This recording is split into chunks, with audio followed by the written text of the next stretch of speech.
Okay, it's 6 o'clock. I'm seeing our council on. I'm going to check with our city clerk and see how we look to get rolling here.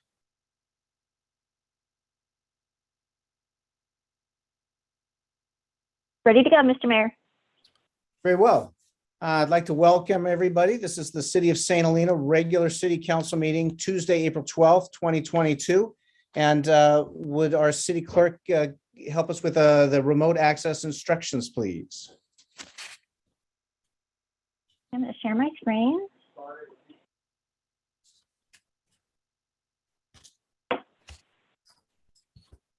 So to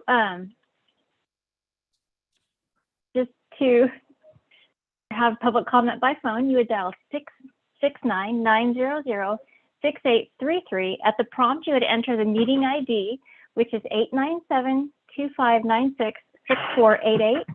You would press the pound key, and then during public comment, you would press *9 to speak. Thank you. And also for the community information, simultaneous Spanish interpretation services during meetings can be scheduled upon request.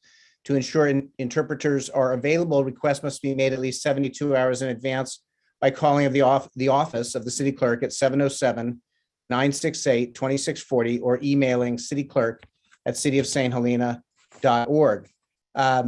So with that, we'll move to the Pledge of Allegiance. If folks would mute your microphone and follow with me.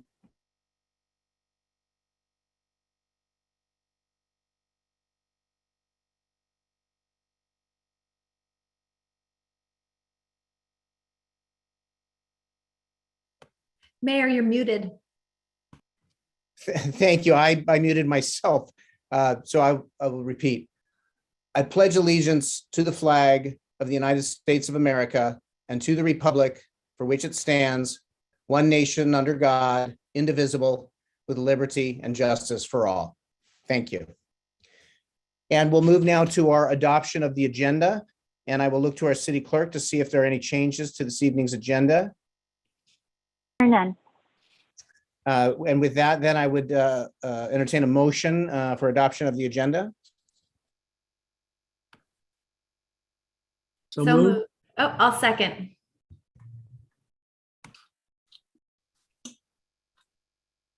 Councilmember Hall, Yes. Ditto, Yes. Hardy, Yes. Vice Mayor Doring, Yes. Mayor Ellsworth. Yes. And we'll move to our roll call. Mayor Ellsworth, Here. Vice Mayor Doring, Here. Councilmember Hall, Here. Ditto, Here. and Hardy. Here.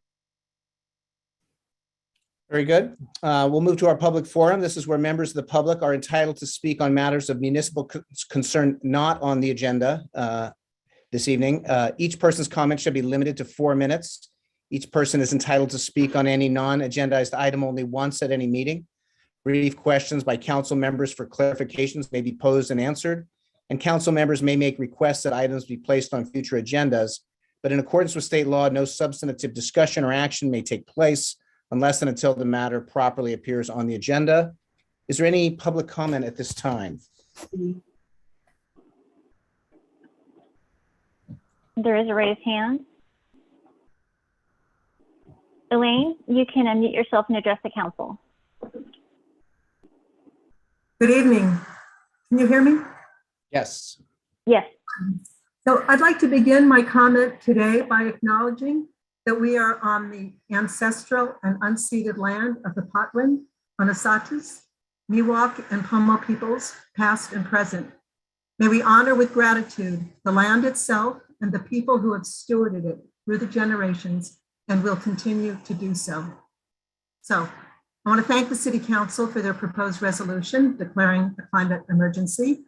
But I'm calling today to ask you guys to take it even further, to put some real meat in with those potatoes and to take a united stand against the biggest local threat to climate change here in Napa County. And that is Craig and Catherine Hall's Walt Ranch project, which will remove 14,000 mature carbon sequestering trees over 316 acres in order to plant 209 acres of vineyards. For what purpose?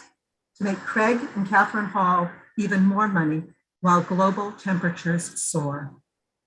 The residents of St. Helena are painfully aware of the lengths that Craig and Catherine Hall will go to protect their money-making projects with little or no regard to the impacts they will have on local communities, housing, water, and climate change. We were forced to cave in to the $1 million settlement into giving them access to the city's precious water for their Vinland Vista project. But St. Helena can still take a stand to fight for actual climate action by supporting the Center for Biological Diversity's appeal against the Hall's very inadequate greenhouse gas emission mitigation proposal. This issue may be resolved at the next Board of Supervisors meeting on April 19th. And the St. Helena City Council has an opportunity now to weigh in and show that they take the climate emergency seriously and that it isn't just so much greenwashing.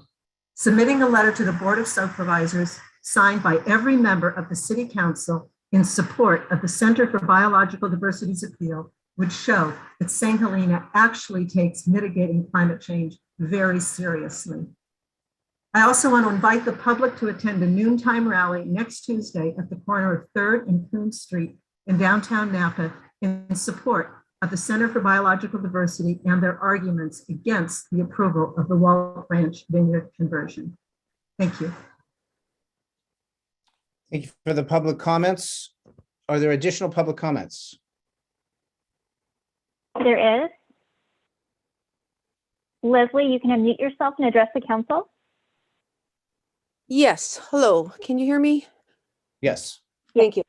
I didn't know, I haven't checked to see if you took the timeshares off the consent calendar, and we'll be able to speak later on that, or is it? It had been pulled from the calendar, so there Okay. will be an opportunity to speak on that. I'll wait then, sorry. Thank you. Thank you.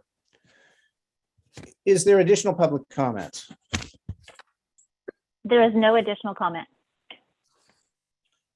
Thank you. So seeing no additional public comment, we will close the public comment. We'll move now to reports by staff and city council, future agenda items, and AB 1234 reports. This is reports by staff and or council members on items of general interest. Brief questions for clarification may be posed and answered, and council members may request that items be placed on a future agenda, except under certain circumstances. The Brown Act prohibits any other discussion or action by the city council. I'm seeing our city manager, Mr. McCann, and then if there are any other staff members that have items, they may raise their hands as well. Mr. McCann? Thank you, Mr. Mayor and council members. Good evening. We have two reports for you.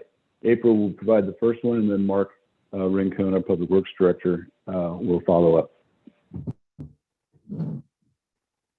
Thank you. April? So thank you very much. I wanted to provide two updates to the council and to the public today. The first update is on the next steps for our utility rate study. So at the last council meeting, City Council did approve the contract for Raftellus. Where we're at right now is that today at 2 o'clock, we did have our first kickoff meeting with Raftellus. We'd have to do a lot of information gathering at the very start of the process. Additionally, what council did provide direction to staff to do is to provide an amendment for the Raftellus contract. And what that amendment will do is Raftellus will come before the city council again and present more detailed information on the different types of rate structures that are available. So that will be an informational item. In addition, city council did provide feedback to have an ad hoc committee for the utility rates.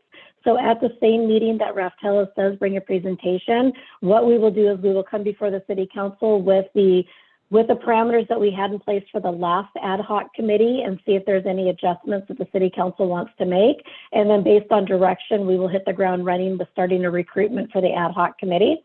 And then we are anticipating working in conjunction with the ad hoc committee, probably more when we get nearer to the June and July timeframe, because again, Raftellus does do a lot of information gathering on the back end of it.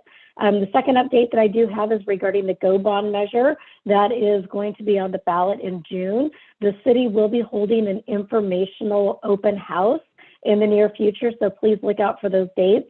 We will probably do it similar to what we did before with Measure D, is to provide 3 different times, potentially a morning and evening, and then a Saturday, to make sure that we have the greatest breadth out there possible and reaching as many people in the public that have questions regarding that measure. And with that, I will turn it over to Mr. Rincon. Thank you.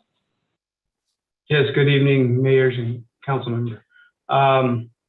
Just want to remind the public at large that we are still in a stage 1 drought, and so we continue to conserve water. The only difference between a stage 1 and stage 2 is penalties, and so we're not doing the penalty phase right now, but we are still have pretty severe water conservation goals.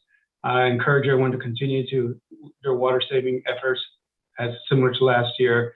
And then I'll be coming back to council later this year to kind of figure out at what stage do we consider moving to as the water year progresses, and see how the fall goes. But in the meantime, I encourage everyone to continue to conserve water as best they can. Thank you. Thank you. I had one question for Dr. Mitz on the timeline on the rate study. So the initial meetings are staff meetings with Raftellus, understanding data, et cetera. And then we will have an initial public meeting. That's my understanding. Do we have a rough timeline on that? I would have to double check the calendar for the staff report that was approved when council approved their contract. There is a pretty detailed timeline that is attached to that. So I will have to look and follow up. And I can also provide that just as an informational update to council as well. Very well, thank you. Any input here from council? Okay. Seeing none, then we'll move to council members. If there are any updates or information from council members at this point. And seeing none, a few things I just want to bring up to echo Mr. Rincon. Water conservation, a drop save today could help us out tomorrow and later as the drier weather comes. So let's all stay very conscious of our water conservation. Let's continue on the wildfire preparation, hardening, defensible space, go bags, grab lists, all those things we've learned. Let's keep those at the forefront. And then, as Dr. Mitz mentioned, also the informational meeting on Measure H coming up. We'll have more information on that for the community to understand aspects of the Go Bond Measure H that supports water infrastructure. And also, I had checked in with interim city manager, Mr. McCann, and our city manager search is on track, and just wanted to make that note as well as we move forward. So with that, unless there's any other additional comment by council, we will move on to presentations and public recognitions. We've got a number of proclamations, and I'll look to our city clerk. Is Dr. Herber on with us? Dr. Herbert, I just requested that you make yourself a panelist so you can join us. I'm seeing him here. There he is. You can go ahead and unmute yourself and start your video if you'd like. Thank you very much. Dr. Herbert, thank you very much for being here. It just really means a lot to us after these last few years. And this is a proclamation that our Vice Mayor, Paul Doring, put forth, really wanting to recognize the work of healthcare professionals and the hospital in particular, just for the unbelievable job that you've done with the Hospital Foundation over the last few years through this pandemic. So I'm just going to jump into the proclamation, and then hopefully you'll have a few words after to share with us. So this is a proclamation recognizing the outstanding contributions of our local healthcare professionals and volunteers in response to the COVID-19 pandemic. As we mourn the loss of nearly 1 million lives to COVID-19 nationally, we've come to recognize how essential our public health efforts and public health workers truly are. Whether it is local leaders who have taken evidence-based action to keep our community safe, or the staff and volunteers who have worked to slow the spread of the virus through testing, case investigation, and contact tracing, or the doctors, nurses, pharmacists, clinicians, and emergency responders who continue to provide around-the-clock care to those who have fallen ill, our public health professionals on the front lines of our response to COVID-19 deserve our recognition, respect, and gratitude. The courage, resilience, and dedication of these devoted individuals to continue delivering healthcare services in the face of danger and uncertainty inspires each one of us to put community service above self. And we in St. Helena are fortunate to have top quality healthcare providers serving our community, including, in particular, St. Helena Hospital and St. Helena Hospital Foundation, as well as independent doctors, paramedics, laboratory technicians, and other clinicians. And St. Helena Hospital, since the beginning of the COVID-19 pandemic, has treated more than 10,000 individuals through its emergency services, provided care for nearly 300 patients admitted for hospital stays due to COVID-19, and has provided support to our community with PPE donations, vaccination clinics, and important partnerships with the St. Helena Hospital Foundation. And St. Helenans are privileged to have access to high-quality healthcare provided at all levels by numerous and varied disciplines. These professionals have served our community consistently and admirably while confronting head-on the risk of virus exposure to themselves and their families and enduring extreme exhaustion and a critically short-staffed workforce. And our local healthcare officials have lived up to their commitment to continue to provide high-quality care while ensuring ongoing patient safety and focusing attention and resources to the welfare of our entire city. Now, therefore, be it resolved that the St. Helena City Council, for itself and on behalf of the entire community, gratefully recognizes all local healthcare workers, leaders, officials, and volunteers for their heroic dedication and selfless work in protecting and serving the residents of the city of St. Helena. Their sacrifice and service has not gone unnoticed and will not be forgotten. Be it further resolved that Jeff Ellsworth, Mayor of the City of St. Helena, and the entire City Council do hereby recognize and honor the contributions of our local healthcare institutions, leaders, officials, employees, and volunteers, and express our sincerest gratitude to each of them for enduring so much during the pandemic, for answering the call to service without hesitation, and for placing the needs of our community ahead of their own. Thank you. Dr. Herber, it's such a pleasure to have you here and present this to you. And if you have a few words to share with us, it would be most welcome. Thank you, Mr. Mayor. That was a wonderful tribute, and I can't wait to share that with the team here.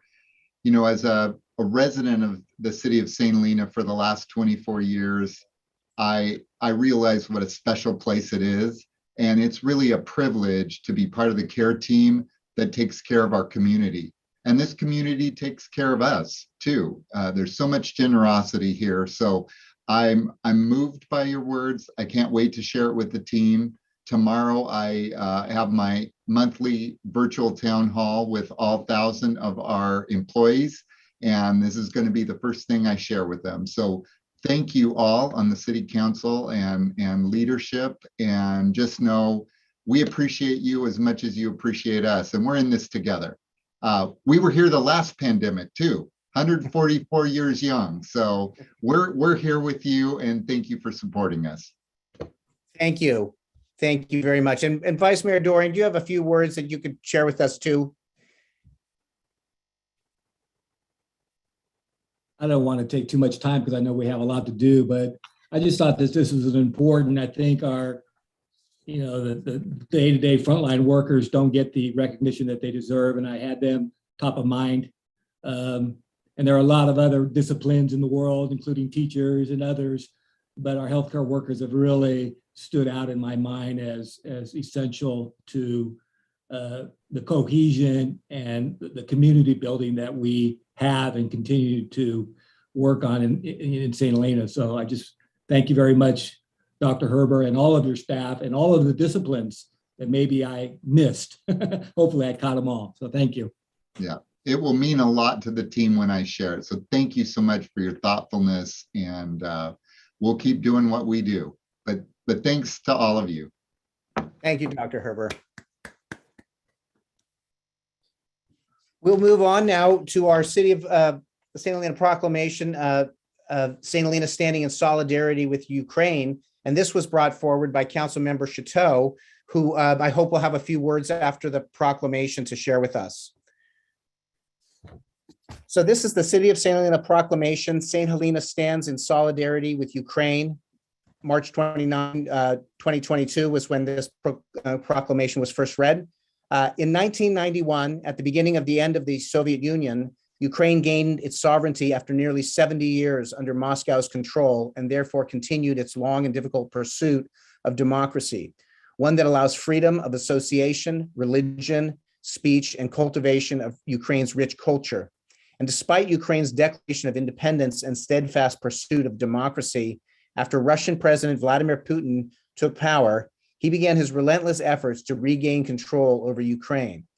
On February 24, 2022, Putin launched a full-scale attack on the Ukrainian government and democracy itself, forcing millions to flee their homes, communities, and families to seek refuge in other nations. And the world has united to condemn Putin's blatant violation of international law, calling his action unprovoked and unjustified, and reassuring support for all actions taken by the Ukrainian military and all those defending their homeland. And the City of St. Helena stands in solidarity with the people of Ukraine who are facing their darkest hour against this abhorrent assault on their country, their freedom, and their lives. Ukraine and its courageous citizens continue to remind us how we must value our liberal democracy and not take for granted our own freedoms, which at their core include our American ideal of self-governance in the service of liberty. We have to fight for our democratic values, and we have to be ever vigilant against those forces that could lead to intolerance, exclusion, and foreign aggression, which then produces war, conflict, and unnecessary death. And the people of St. Helena join allies here in Napa County, the state of California, and throughout the world in support of Ukrainian people in whatever way we can, including raising funds for those directly impacted. And we wish for a swift end to this barbaric violence and needless loss of life. Now, therefore, be it resolved that the City Council of the City of St. Helena, on behalf of its citizens, hereby stands in solidarity with the people of Ukraine, commends the brave citizens in both Russia and Ukraine who are standing up against this brutal assault.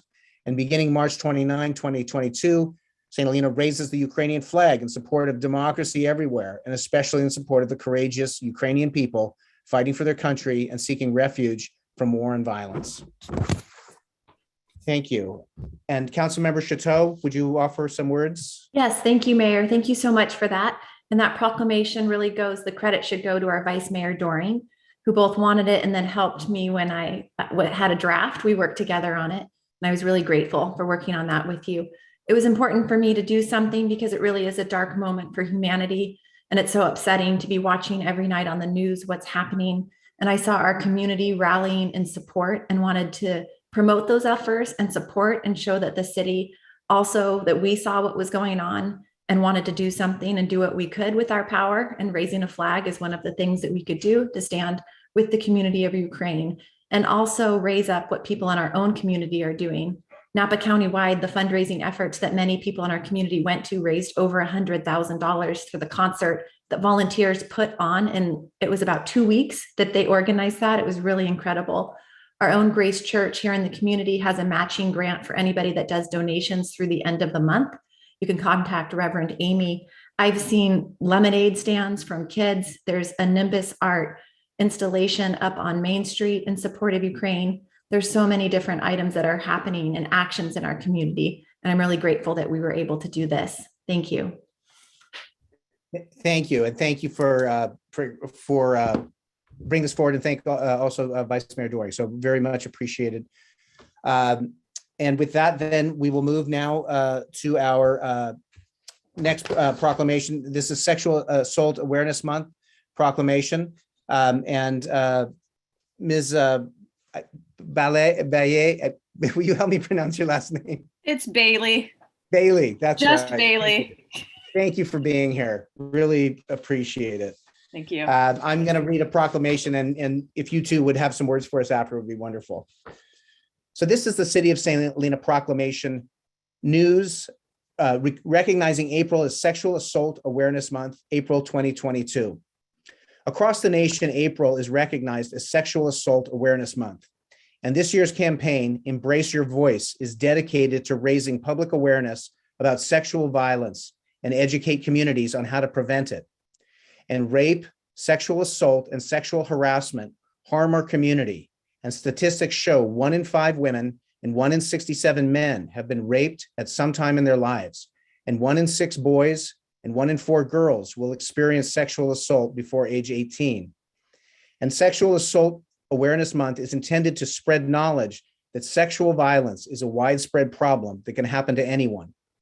Embrace Your Voice is about stopping sexual violence before it happens by promoting safety, respect, and equality. It is about standing up and speaking out against harmful cultural norms and attitudes that allow sexual violence to persist. Our words shape the world around us. Whether we speak out against locker room talk or help someone better understand these issues, our voices are powerful and necessary in this conversation. And prevention is possible when individuals embrace their voices to show their support for survivors, stand up to victim blaming, shut down rape jokes, correct harmful misconceptions, promote everyday consent, and practice healthy communication with kids. And Sexual Assault Victim Services, a program of news, has promoted healthy sexuality and prevention of sexual violence for 40 years and provides 24-hour helpline service to survivors and their families. News Sexual Assault Victim Services requests public support as it continues its efforts to create a future free from violence for everyone. Now, therefore, I, Jeff Ellsworth, Mayor of the City of St. Helena, on behalf of the St. Helena City Council, join Sexual Assault Victim Services advocates and communities across the country in taking action to prevent sexual violence. I do hereby proclaim April 2022 as Sexual Assault Awareness Month in St. Helena. And I ask the entire community to join in their effort, not only in April, but all year long, to be part of the effort to end sexual violence. Bailie, thank you for being here. And if you have some words, that would be really welcome. I do. Yeah. Thank you so much, Mayor Ellsworth and respected members of the City Council. My name is Bailie, and I am the Sexual Assault Victim Services Program Manager, also known as SAVES, a department within news. I wanted to give you a little bit of a portrait of, just kind of local data on the impact of sexual violence in our community. So looking back during the pandemic in 2021, there were 65 reports of forcible rape in Napa County. SAVES supported 182 clients, and 73 of these cases were survivors of child sexual abuse. And this reflects about a 20% decrease in reports and individuals seeking services compared to non-pandemic years. One incident of sexual violence is too many, but in a small community like ours, these rates are too high. We need to be talking about this issue, and that's what Sexual Assault Awareness Month is all about. So thank you so much for this proclamation. And, I encourage everybody to join this conversation, embrace your voice, because sexual violence thrives in silence. The good news is sexual violence is preventable. Everyday actions like believing survivors, ending victim blaming, modeling consent, promoting safety, really establishing norms of respect and equality, honoring those boundaries, and practicing healthy communication. All of those things create the conditions where sexual violence cannot exist.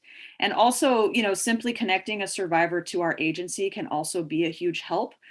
For those unfamiliar with SAVES, we are advocates with specialized training to aid survivors immediately following an incident or the months and years following an assault.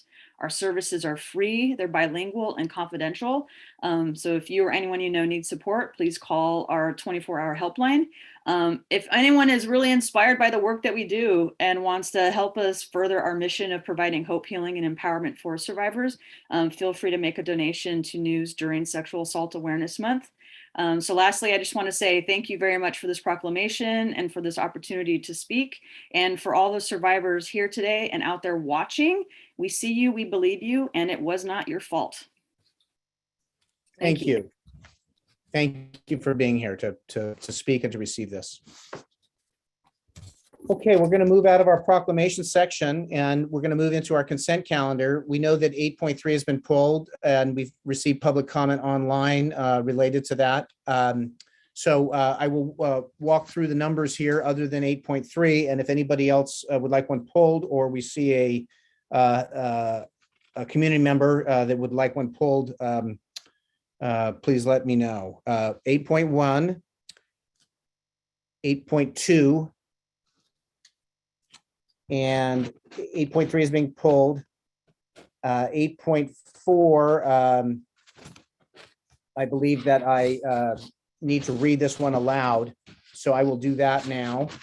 That is consideration and proposed approval of a resolution approving an employment agreement with David Jans and ratifying the city manager's appointment to serve as the Parks and Recreation Director, and in accordance with California Code Section 54953C3, the recommended final action for Recreation Director beginning April 25th, 2022, provides for an annual base salary of $126,426, step A, with the following benefits: vehicle allowance of $200 per day per pay period, deferred compensation city match of up to $200 per month, health benefits consistent with the benefits offered to other employees of the city, and will receive retirement benefits at a classic tier 1 formula of 2% at 60, final compensation based on highest 12-month period.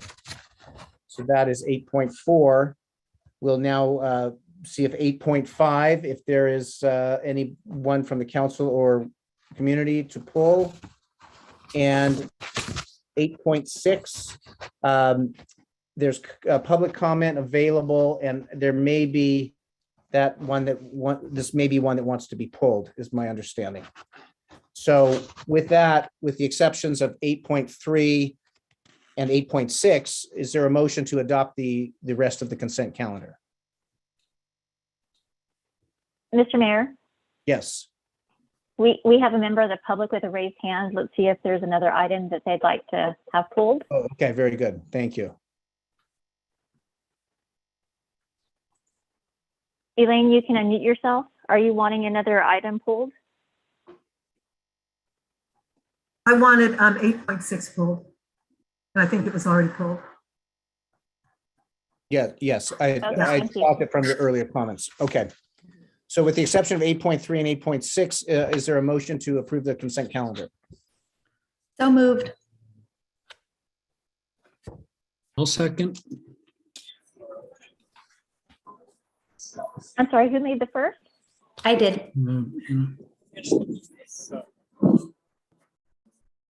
I'm sorry, was it Anna? Yes. Okay. Councilmember Chateau, Yes. Councilmember Hall, Yes. Hardy, Yes. Vice Mayor Doring, Yes. Mayor Ellsworth. Yes. So we'll go to 8.3, and my understanding, I'm seeing Council Member Chateau. Yes, I was just going to ask if Graham Wadsworth could mute so we could hear better. Give me 1 second and I will assist him with that. Thank you so much. Give me There we 1 go. second here.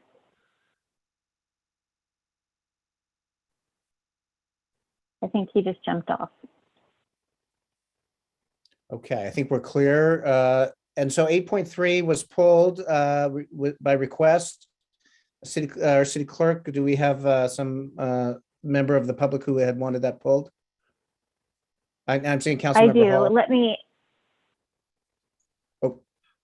Sorry, I just had a question about 8.1, whenever you're done with 8.3. And Mr. Mayor, I'll just remind folks, 8.3 is the second reading of the ordinance regarding timeshare in St. Helena. Okay. Councilmember Hall, I'll circle back after we do 8.3. actually, can I interrupt for Yes. one moment? I think that Councilmember Hall was wanting to recuse himself from items in 8.1.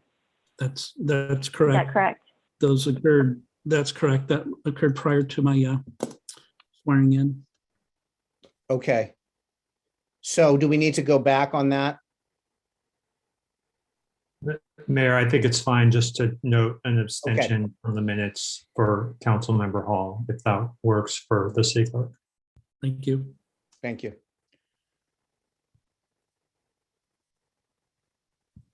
Okay. Okay, I'm gonna make, we have someone that I'm going to call, and they're going to join. Give me one moment.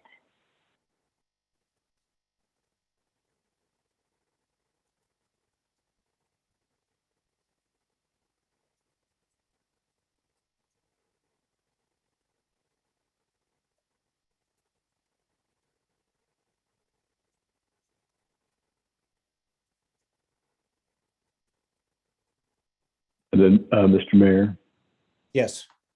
when we're done with this item, I'd like to just take a moment to introduce Dave Jans, our new Parks and Rec Director. Very, very well. Thank you.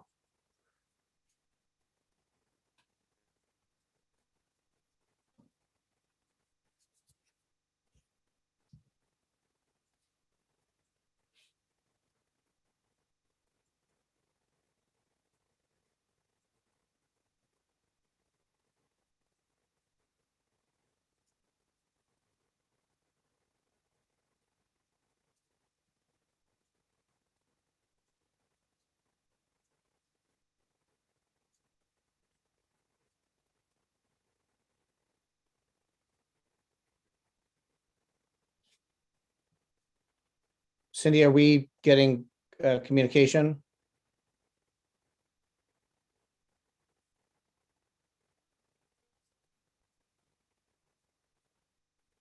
Hi, Mr. Mayor, it's Cami. Cindy is calling the person that's going to make the public comment, and then she's going to merge the call so they can speak with us. So she's probably on the other line and can't hear you. I see. Okay, thank you. Yeah, no worries.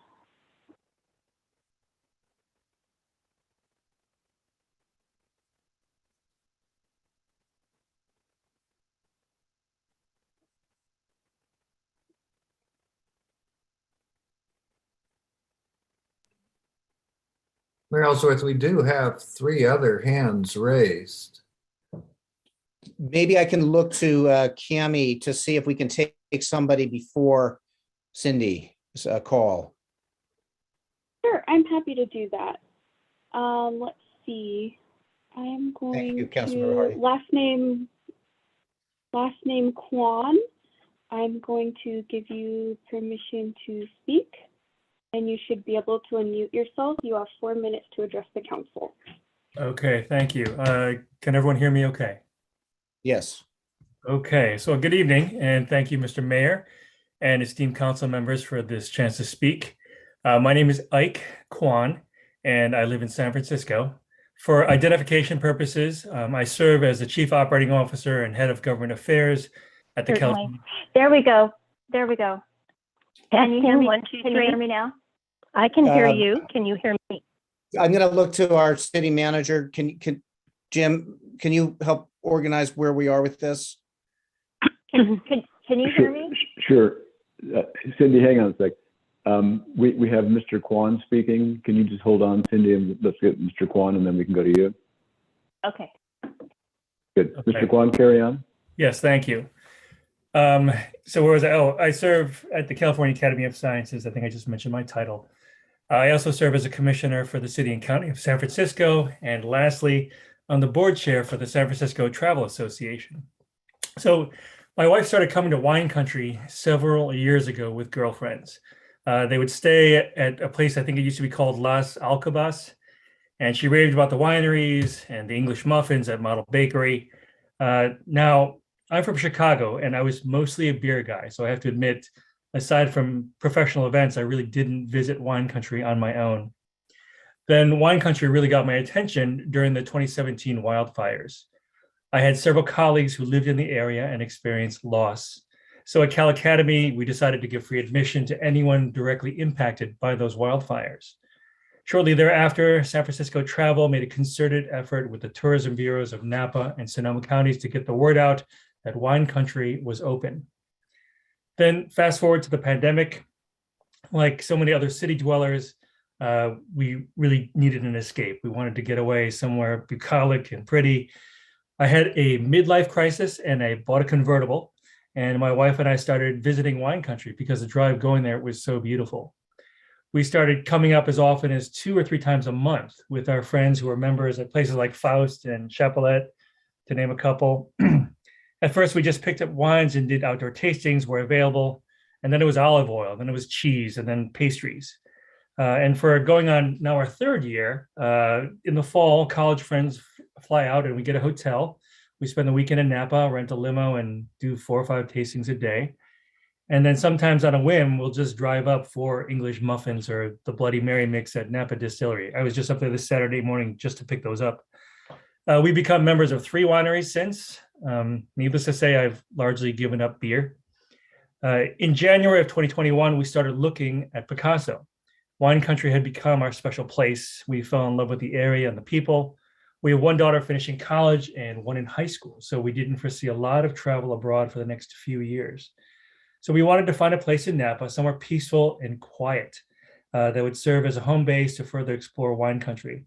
We bought into Picasso this past January, and it's been a great experience so far. So naturally, I hope the City Council can appreciate my concern over recent legislation. Like wine country, tourism is the economic lifeblood of San Francisco. And I am really pleased to see that your tourism has come back so strong. In this case, I find myself on the tourist side of this issue. Although I'm no longer just an infrequent visitor, I've become a loyal member, a customer, and investor.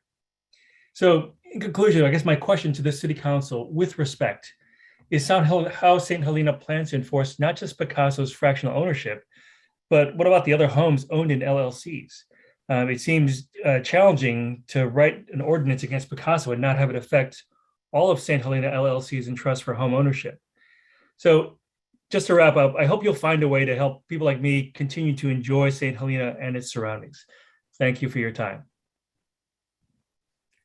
Thank you. Thank you for the public comment. And I'm going to quickly read the title here. I had just introduced it by the number, but I'm just going to read it so folks gives it that context. This is 8.3. It's consideration of a second reading and proposed adoption of an ordinance adding chapter 17.138 timeshare uses and section 17.138.060 to title 17 zoning of the St. Helena Municipal Code, amending section 17.48.030 central business and 17.52.030 service commercial, and deleting section 17.112.130 of the St. Helena Municipal Code. So just wanted to put that out for folks to understand the item. And I'll look to our city clerk for additional public comment.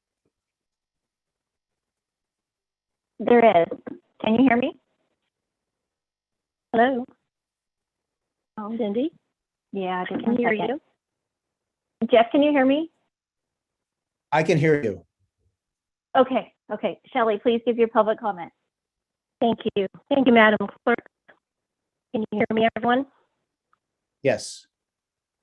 Wonderful. Good evening, Mayor, Vice Mayor, and City Council members. I'm Shelley. A year ago, my husband and I became co-homeowners of 1242 Madrona.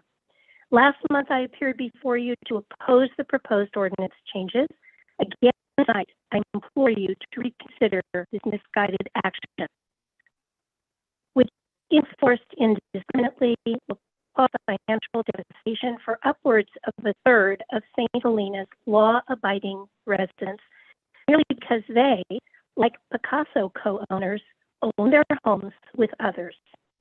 When purchasing our Picasso home, we relied on the official guidance of your former city attorney, who correctly advised you that as to how the city's rule is limited to regulating conduct, not categories of ownership. We have made a sizable financial and emotional investment in St. Helena, and unlike others who may pay for the pleasure of spending a week or two in some sun or ski condo, we are property owners who pay property taxes in this city. We take seriously the city's appropriate rules and regulations. Change can be unsettling. A relatively small local group of residents would like nothing less than to strip us of our property rights. But There are only a handful of Picasso homes in this city, a minuscule number as compared to the much greater number of residents who would be caught in the web of any attempt by the city to enforce this new ordinance. By prohibiting bona fide homeowners from using and enjoying their homes, which is constitutionally protected, and by assessing draconian fines, the ordinance will turn many St. Helena residents into lawbreakers. The pushback the city will encounter will severely detract from its ability to provide vitally needed services. I respectfully request that you reject these illegal and unnecessary changes. I urge you to work with Picasso and us to reassess and recalibrate to assuage any legitimate neighbor concerns without infringing on our invaluable property rights. This is clearly a case where the council must lead, not follow. Saying no to outspoken constituents is never easy, but your fair representation of the entire St. Helena community demands that you do just that. Thank you for your very kind attention to me and to my St. Helena co-home owners tonight. Thank you for the public comment. I see we have additional public comments. Yes, we do. Shelley, you need to hang up the phone. Okay. Yes, there is. Leslie, I'm going to allow you to speak. You can unmute yourself and address the council. Thank you. Thank you for council for supporting your constituents. I guess we are a small but outspoken, considered small and outspoken, but I don't think so. Thank you for updating, revising, and straightening the ordinance on timeshares. I find it confounding that Picasso continues to flout city ordinance, doing business in the city, in city neighborhoods. They continue to try and purchase homes, and they continue to operate their timeshare business in our neighborhoods. Thank you. The citizens support you. And if you notice there are fewer anti-Picasso signs around town, it's not because we are faltering, but rather that the signs are being stolen. Picasso, you know, their ways, they are trying very hard. I hope you continue in what you know is best for this town, and we're behind you. Thank you very much. Thank you for the public comment. Additional public comment? Simon, you can unmute yourself and address the council. Okay, can you hear me? Yes. Okay, good evening, Mayor, Vice Mayor, and City Council members. My name is Simon Ball. I'm an artist and owner of Muse Gallery here in St. Helena. I'm also a Picasso owner here in St. Helena. My wife and I opened Muse Gallery in the former Goodman's department store space in the fall of 2019, just before 2 catastrophic fire seasons and COVID. Despite the challenges, we supported all our local staff throughout the first 2 years of opening the gallery, and were greatly helped in this endeavor by the Masonic Temple Board, who are our landlords. All our employees live in the area, including our daughter and son-in-law who own a home in St. Helena. Their children attend St. Helena Primary School and Little Backpacks. We also enjoy attending as a family Encounter Church, which we support and attend when we are in town. Our primary residence is in Carmel, where our business is headquartered. When it came to looking for a solution to our accommodation needs in St. Helena, we looked at a wide variety of housing options. We could stay with our family, but when another baby came along, we needed more room. Secondly, there are some beautiful hotels in the area, but they fill up quickly and they are expensive. We found that staying in hotels didn't fit our specific needs. It wasn't practical for the grandkids to hang out. And in addition, we would often end up at a hotel in Napa, as that was all that was available. In lockdown, of course, most of the hotels were closed. We didn't want to sink several $1 million into a house that would stay empty for most of the year either. Then when we saw units available at a place called Calistoga Ranch, it was the first time we had ever heard about fractional ownership, and it seemed to be a model that fit our needs. But as we were considering this, the glass fire burnt the whole property to the ground. When we saw an advertisement for fractional ownership of a home in St. Helena, we knew immediately that it was for us. The Picasso home checked every one of the boxes for us. It meets the needs of our family and business. It helps us to gain more of a foothold in the community. It's a reasonable investment and it gives us peace of mind. In addition, my wife, who will be on chemotherapy for the rest of her life, especially appreciates that when we're away, we do not have to worry about our second home, or that when we return, it will be cleaned and ready for us to enjoy as a base for our family. We get tremendous joy from welcoming our grandkids over after school to play in our pool, have dinner, and then hand them back to their parents at the end of the day. We love this town and look forward to building memories with our family here for many years to come. I urge you not to pass this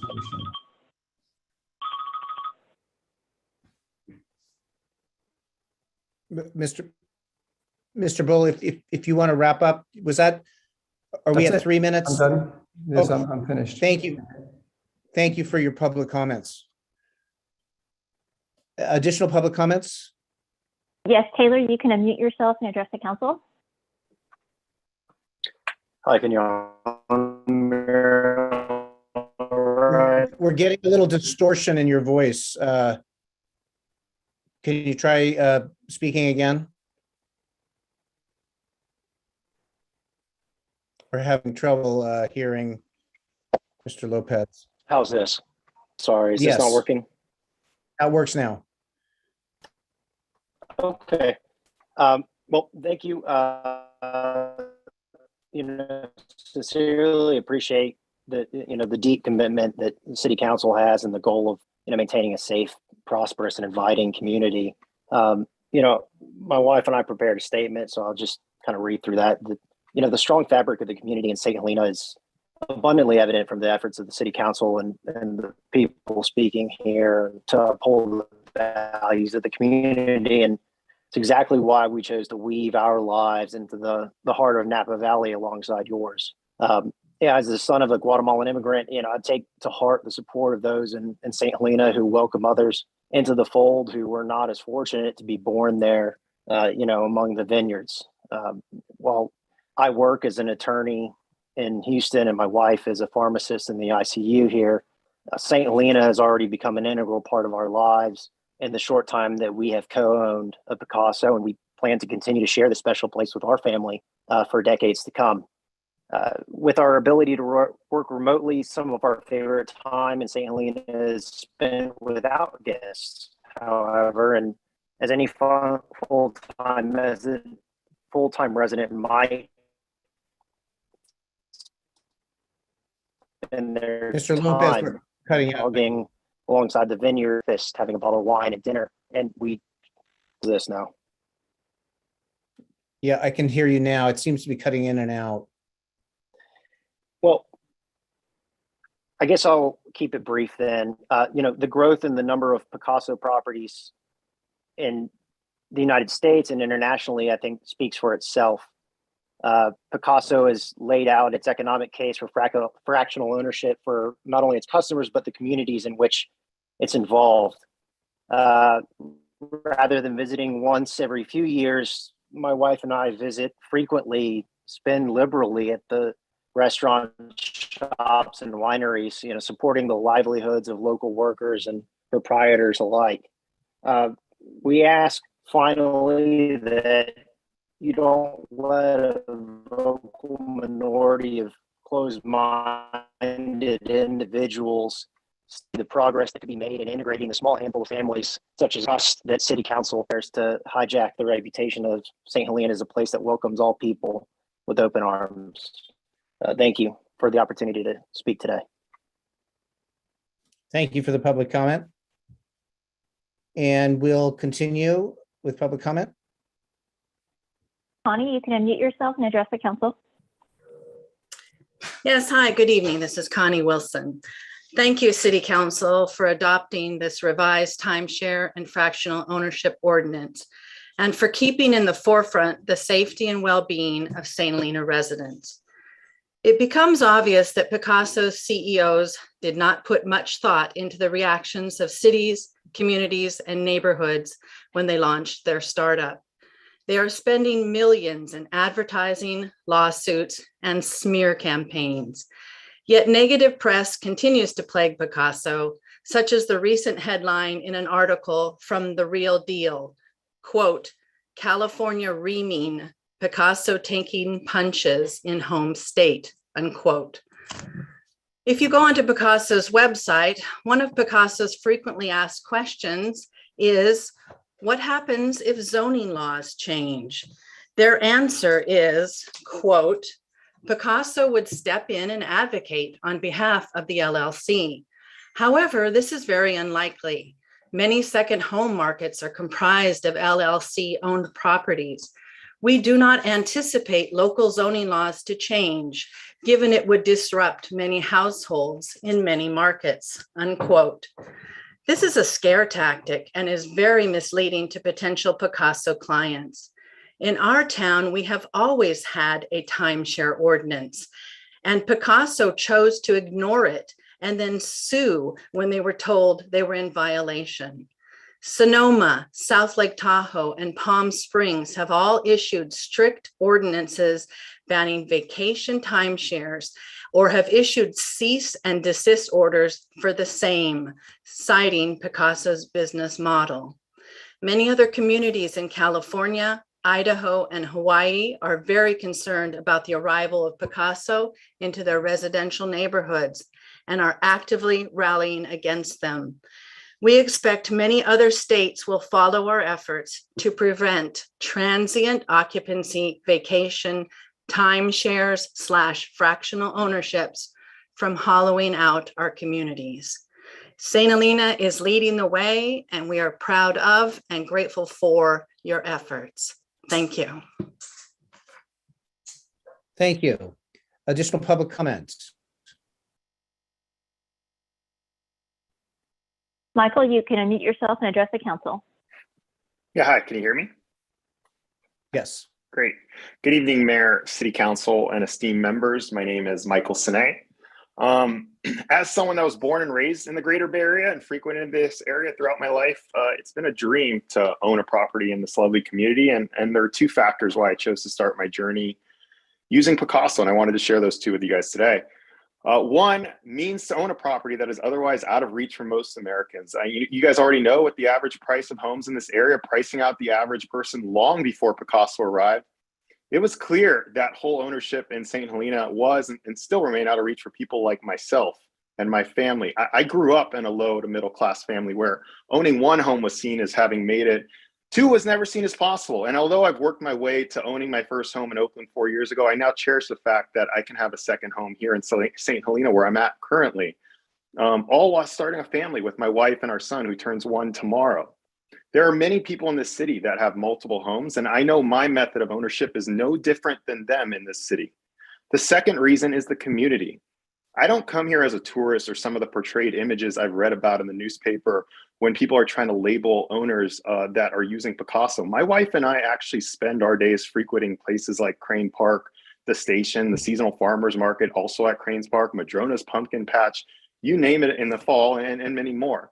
We wave to every person and talk to community members while at the park pushing our son on the swing. And everyone here is friendly to us. They ask us if we live in the area, to which we agree. And we've had many tell us straight up, we're not Picasso haters, which definitely makes us feel welcome. I've even had neighbors over to our house here on Valley View, and one of them even offered to show me some cool mountain bike trails next time I'm in town, which you know who you are if you're on the call. I also wave to the neighbors that have signs across the street and to my right, and they often return the nod. The one did this morning. The loud voices will obviously drown out the many houses without the signs that are either impartial or don't care. If the picture isn't clear, I am no different than anyone else here. I've probably waved to you and met you before without you even knowing it. And this is why I'm here today, to voice my concern for how you plan to enforce an ordinance to limit my freedom and ability to enjoy what myself, my fellow partners, and my family enjoy. Sure, we come to an agreement of how we decide to use our home. Sure, we use Picasso to manage that for us. Sure, we have cleaners and gardeners that maintain the house on a weekly schedule. Sure, I may not participate in local government, coach Little League, or join the hospital guild as mentioned in the city's second reading ordinance that I read last night. But all of these are no different than any other people in the community, whether they choose to participate or not, and how much they spend and whatnot. So whether they share a home amongst family or friends. So, thank you for your time and hearing me out. Thank you. Thank you for the comments. And additional public comment? Janet, you can unmute yourself and address the council. Yes. Hi. Good evening, everyone. Can you guys hear me? Yes. Okay. Good evening, Mayor and esteemed council members. My name is Janet, and I'll keep this short. I know everybody's been trying to voice. I have heard people who are against Picasso. I am a Picasso owner of 1242 Madrona, and I just want to tell you something about myself. I'm originally from the Philippines, and I've lived in the United States for over 35 years. Lived in Santa Rosa, live in San Rafael, went to school in San Francisco. I'm currently a CPA. I'm not married. My partner and I own Picasso. My niece is a doctor at Oakland Children's Hospital. My nephew, a nurse, and everyone that I've met while staying at Picasso has been really friendly to us, except for one time I was harassed, and now everybody feels sad. The neighbors are scared of when we see the signs of Picasso. It kind of brings memory of childhood being oppressed. It's not how I used to know how this community was, and it's hard. And we go to church, to St. Helena Catholic Church. We love St. Helena. It's a dream to be a part owner of St. Helena. And the things that I hear anti-Picasso people saying about stealing signs of, we're even afraid to walk by houses that have, when we walk around, it's not how this community has to come along. You guys have to work with us. We live in society who's always against people. I mean, I don't understand. In order to live in a house that's worth, let's say, $4 million, and nobody can afford to buy a property that much. So who are these people who are so much against owning 1/8 of a share of a home? It's kind of sad how everybody's trying to be against, but we need to hear everybody else who live in the home. We are families. I mean, we contribute to society. We go out and we buy, we contribute to the society. We visit restaurants. We say hi to the neighbors as much as we can. And I just urge the council members and the mayor to reconsider this ordinance that's against us. I mean, it's not a timeshare. That's the very reason why I did not and never owned a timeshare, is because it's not becoming a property. We want to contribute to the place and to the community, as opposed to trying to visit. You could be a timeshare owner in Hawaii and go somewhere else and not really be part of the community and be a tourist. And like everybody else that mentioned about in their story, I just want the council members and mayor to hear that.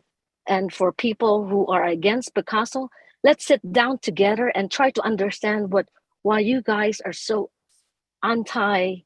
You have to know who we are and not just the business about trying to sell Picasso. Thank you, everyone. Appreciate it. Thank you for the public comments. Additional public comment? Andres, you can unmute yourself and address the council. Yes, hi, can you guys hear me? We can. Thank you. Good evening, Mayor and City Council members. My name is Andres Villaquiran. As a way of introducing myself, I'm a first-generation American from Latin American descent. I came to the US 30 years ago in order to go to college and have undergraduate degrees from MIT and graduate degrees from NYU and Stanford University. I have founded and run 4 companies and have given jobs to hundreds of people. I deeply believe in the importance of contributing and giving back to society. Since first coming to the Bay Area to pursue my PhD at Stanford, I have always enjoyed visiting Napa and Sonoma. My wife and I got married in Hillsburg, and we have a very personal affection for the area.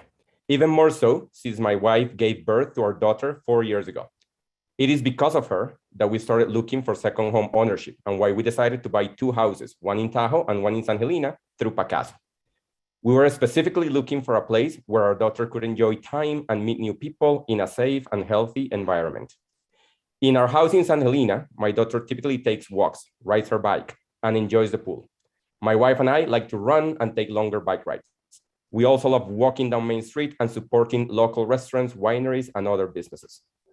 As we were making our decision to purchase, 2 of the most important issues we wanted to get comfort around were, number 1, we wanted to make sure that co-owners were like-minded, valuing a safe and healthy environment, and sharing the understanding that this was their home and they would invest in it. And number 2, we wanted to make sure this was not a timeshare. I have never been interested in that proposition. Needless to say, we got comfort on both those issues and proceeded with the purchase. I am deeply concerned as news of the proposed ordinance have emerged. It seems to be based on profound misinformation, and there are many questions I have if this ordinance is enacted. Why would my daughter not be able to enjoy San Helena, a right afforded to many other children not different from her? How is she and my family different from other families in the area that are able to co-own property? What will happen to other families like mine that co-own property in San Helena but do not use the Pacaso service? How will this ordinance be enforced? The fact that to this day, there are no direct and clear answer to these questions is very telling in the due diligence process or lack thereof followed in this case. I thank you for your time, and I would respectfully ask that you take my views into consideration and consider the impact on my family and my fellow co-owners, real people in your community, as you develop your plans to enforce this ordinance. Thank you very much. Thank you for the public comments. We're seeing a few more public comments. Elaine, you can unmute yourself. Hi there. I hadn't planned on talking on this issue, but a couple of the comments that came up have prompted me to throw in my 2 cents. Someone mentioned that the properties are out of reach. Home ownership here is out of reach to most people. That's why they're purchasing Pacaso. And I just want to point out that the properties are out of reach precisely because of speculators buying up residential properties and reselling them in pieces at inflated prices. Someone else mentioned that they are just like us. But I want to let everybody know that not everybody who lives here in St. Helena can afford a second home or 2 second homes or even a part of a second home. And what hasn't been mentioned anywhere is the impact that this type of home ownership has and is having on a very, very critical housing shortage here in St. Helena for people who want to or need to, because of their jobs, live here full time. So, sorry, I'm shuffling papers here. So I am a resident of St. Helena, and I do support this ordinance, and I hope that you folks will not be dissuaded to changing it or to not passing it. I think it's really, really important to the future of our community. We're seeing it go to second home ownership, and I'm not opposed to second home ownership, but I think in this case, in this town, it's not appropriate. We don't have enough homes for people who need and want to live here full time. Thank you. Thank you for the comments. I believe we have, I'm seeing one more public comment at this point.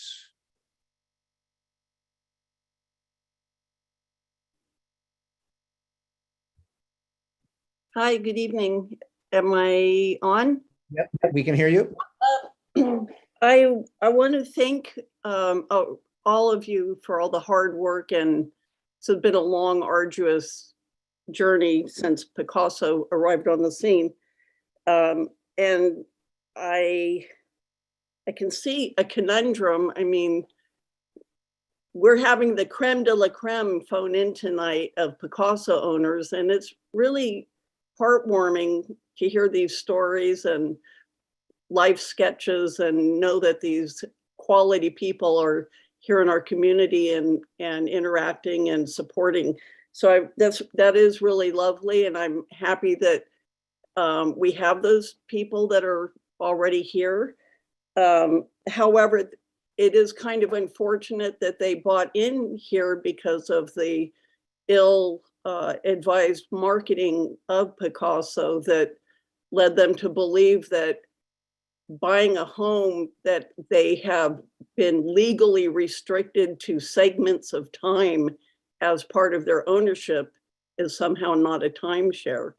So all LLCs are not fractionally owned with mandated fractions of time that the LLC participants have engaged in. So there is a difference, and I know you guys already know all that.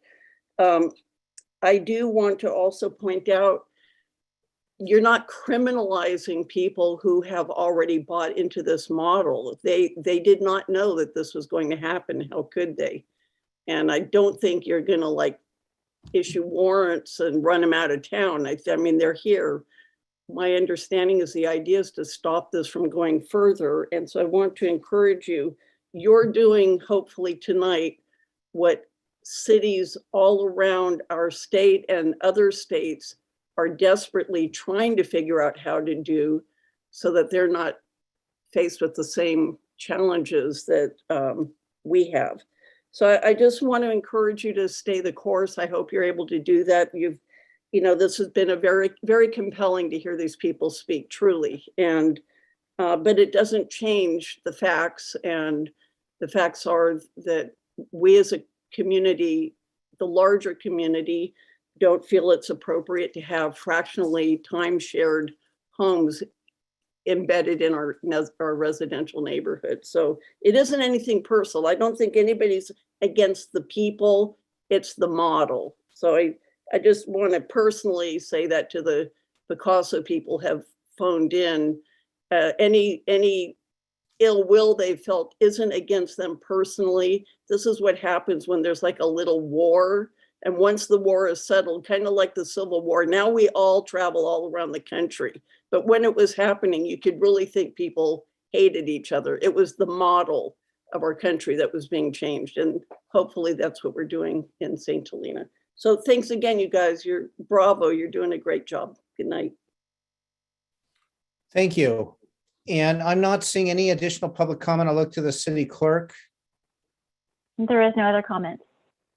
Okay, so we're going to close the public comment. I'll look for input from council members. We had a thorough discussion on the first read of this. Is there any comment at this point by council members? I'm seeing council member Hardy. Thank you. I have a question for the city attorney and then a comment.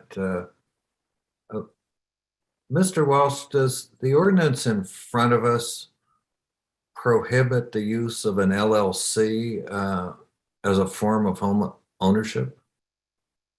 No, it doesn't. The ordinance that's in front of you is an updating of our timeshare ordinance, which is, as you know, been in our code since 1982. And what it does is it prohibits timeshare uses, which is the use of property in a manner where it provides for each individual user to acquire an interest in the property that allows them to exclusive use of the property for a fixed period of time. So that is the definition of a timeshare, which I think is pretty universally understood, and the definition that we're using in our ordinance, and it prohibits that irrespective of the ownership structure. Thank you. So my comments are pretty straightforward. They'll echo some that we've already heard. I don't think there's anything about this ordinance that reflects an interest of this council member or any other council member in attacking, excluding, or criticizing individual timeshare owners or any other residents of St. Helena, part-time or full-time. The ordinance is about a particular business enterprise or form of business, and it's specifically about timeshares. So I'm not surprised, but I am troubled by the persistent effort of Picasso to confuse the public, and perhaps, although I'm not sure, they expected this council to be confused. They may have had some hope. I'm not confused.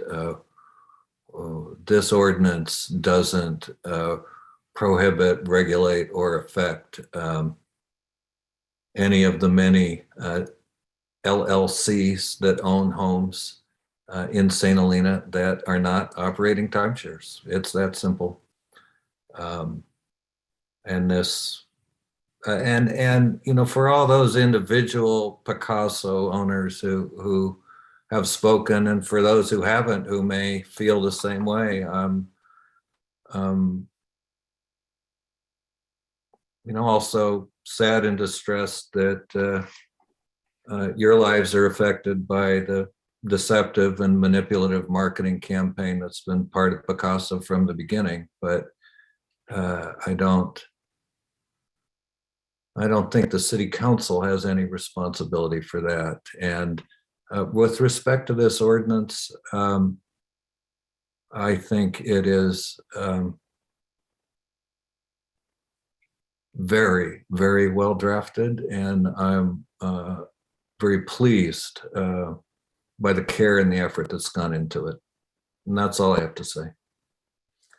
Thank you. Are there additional council comments? And seeing none at this point, I would then entertain a motion. Move on this approval of second. item 8.3 of the consent calendar. I'll second. And a roll call, please. And that is by title only, waiving further reading. Precisely. Okay. Vice Mayor Doring, Yes. Councilmember Chateau, Yes. Paul, Yes. Hardy, Yes. Mayor Ellsworth. Yes. And we'll move forward here. I'm going to look to Mr. McCann in terms of introducing Mr. Jans. Would you like to do that before we do 8.6 or after? If you don't mind, I wouldn't mind doing it right now, right before 8.6. Very good. Thank you. Awesome. Thank you, Mr. Mayor, council members. Just very quickly, just want to introduce our new Director of Parks and Recreation, Dave Jans. I've had the chance to meet him. In fact, I participated in the interviews and was very pleased to make his acquaintance and to learn about him. I think he's going to be an outstanding member of our management team. He comes with a wonderful experience in a lot of areas that we happen to have particular interest in. And so I think we'll make very good use of his experience and talents, and just very thrilled that Dave's going to join us. He'll be starting later this month, and you'll get to know him quite a bit. But here's a proud alumni from Cal Poly, San Luis Obispo, go Mustangs. Dave, tell us a little bit about yourself. Thank you, City Manager McCann, and Mr. Mayor, members of council. Thank you very much for the invitation to join you this evening. I'm incredibly honored to have been selected for this position. Looking forward very much to joining this great team here in St. Helena. I recognize I have big shoes to fill with former Director Pishley and all the great work that the Parks and Recreation team has put forward over the last few years. I'm looking forward to working alongside the staff team, our Parks and Recreation Commission, the City Council, and the community members to not only continue to deliver top-rate recreation programs for this community, but also work on several of the long-range planning programs that you've put in place as part of your work program. I've had the opportunity to watch St. Helena from afar and was immediately drawn to your community first focus, as well as your long range visioning for the future. I'm excited to get to work here in just a few short weeks and very interested in meeting you all in person around town in the very near future. So with that, I just want to say thank you again for this opportunity and looking forward to working for this community very soon. Welcome. Welcome. Sorry you Welcome, weren't on Mr. the payroll for tonight. Thank you for being here. And we're going to step into our busy summer season. So it's great to have you aboard. Thank you very much for being here. Looking forward to it. Thank you very much. Very good. We'll see you soon. So with that, we'll move to item 8.6. This was pulled and by a community member, and I'll look to our city clerk. This is the item, the consideration of proposed approval of a resolution declaring a climate emergency. Actually, I think I'll be presenting this. Thank you, Mr. McCann. So this is a resolution declaring a climate emergency. It flows from the City Council's vision and mission statement, as well as from your council goals and much language in our general plan regarding climate action and sustainability. The actual resolution is one that many communities around the state, and in fact around the country, are considering and adopting. So there's a lot of language that many different city councils and town boards have considered. At our April 6th meeting just last week of the Active Transportation and Sustainability Committee, the ATSC group, which is our key group looking at sustainability matters as well as transportation and multimodal facilities in town. They spent about an hour and a half, maybe 2 hours, talking about the merits of the resolution and spent a great deal of time going through each of the lines and each of the provisions. Ultimately, they came to nearly a unanimous vote. One member Farmer, voted no, not because he disagreed with the resolution. In fact, he was a quite strong supporter, but he noted that there needs to be a baseline of greenhouse gas production so that we can accurately measure progress in future. And so he was just concerned about that. Beyond that, it was a very strong and unanimous recommendation from your advisory group to move forward and to adopt this. You'll see in the resolution that there's broad language, and that's intentional because there are many ways to address sustainability and greenhouse gas reduction. And so there's not to be prescriptive to the city, but rather to be something that is encouraging and indicates the council's strong support for measures to be more sustainable, to set some targets. We'll need to measure those and come back and recalibrate and adopt programs and initiatives that work for our community to help us reduce greenhouse gas. So with that, I would urge you to consider the resolution and adopt it this evening. Thank you. Thank you. Any council comment before I go to public comments? I'm seeing Councilmember Chateau. Thank you. I just wanted to give the council and the community a reminder that this came about from the students that have Zoomed into our meeting asking us to do some things for climate action. This was one of them, to adopt this ordinance. And then it has then gone to different cities and they've made different changes to it. And this was what a council member in Napa reached out to me to work on this one. And then it went to staff after getting a council approval here to work on it. And I'm so grateful that the Active Transportation Sustainability Committee took that time to talk about this all and add their input. That's really wonderful. And I like the idea from Jeff Farmer to talk about how do we measure it moving forward. Thank you. Thank you. Any council comments before additional comment before we go to the public comments? Seeing none, we'll look to public comment. Elaine, you can unmute yourself. Hi there again. Thank you all again for proposing this resolution, an important step towards addressing climate change. And I, of course, would like to see you get started walking the talk right away. I read the letter submitted by Bobby Minette concerning this resolution and think she makes some extremely good points about particulate matter and the health risks. And I hope that you all will take this very seriously. And if not this evening, at least soon, take some appropriate action, taking a look at some of her suggestions. I also want to reiterate a part of the resolution which states that the St. Helena City Council commits to providing leadership and services and working with community organizations, businesses, schools, and regional partners and jurisdictions to educate, mobilize, expand, and accelerate local, regional, and statewide support for comprehensive, immediate, and sustained action to achieve its goal of net zero climate pollution by 2030. That's a big challenge right now. I think you all have heard the news recently. We are not on that track, unfortunately. But here again, the St. Helena City Council has an opportunity before next Tuesday to show that this climate emergency resolution is more than just words on paper by submitting a letter or showing up in person to protest what might become the final approval of Craig and Catherine Hall's Walt Ranch project, which would remove 14,000 carbon sequestering trees and constitutes the single biggest local threat to our global climate. I also want you all to know how refreshing it is to have a mayor and city council that listens to and shares the concerns of the residents. So thank you all for holding firm and looking out for all of us. Thank you. Thank you. Additional public comment?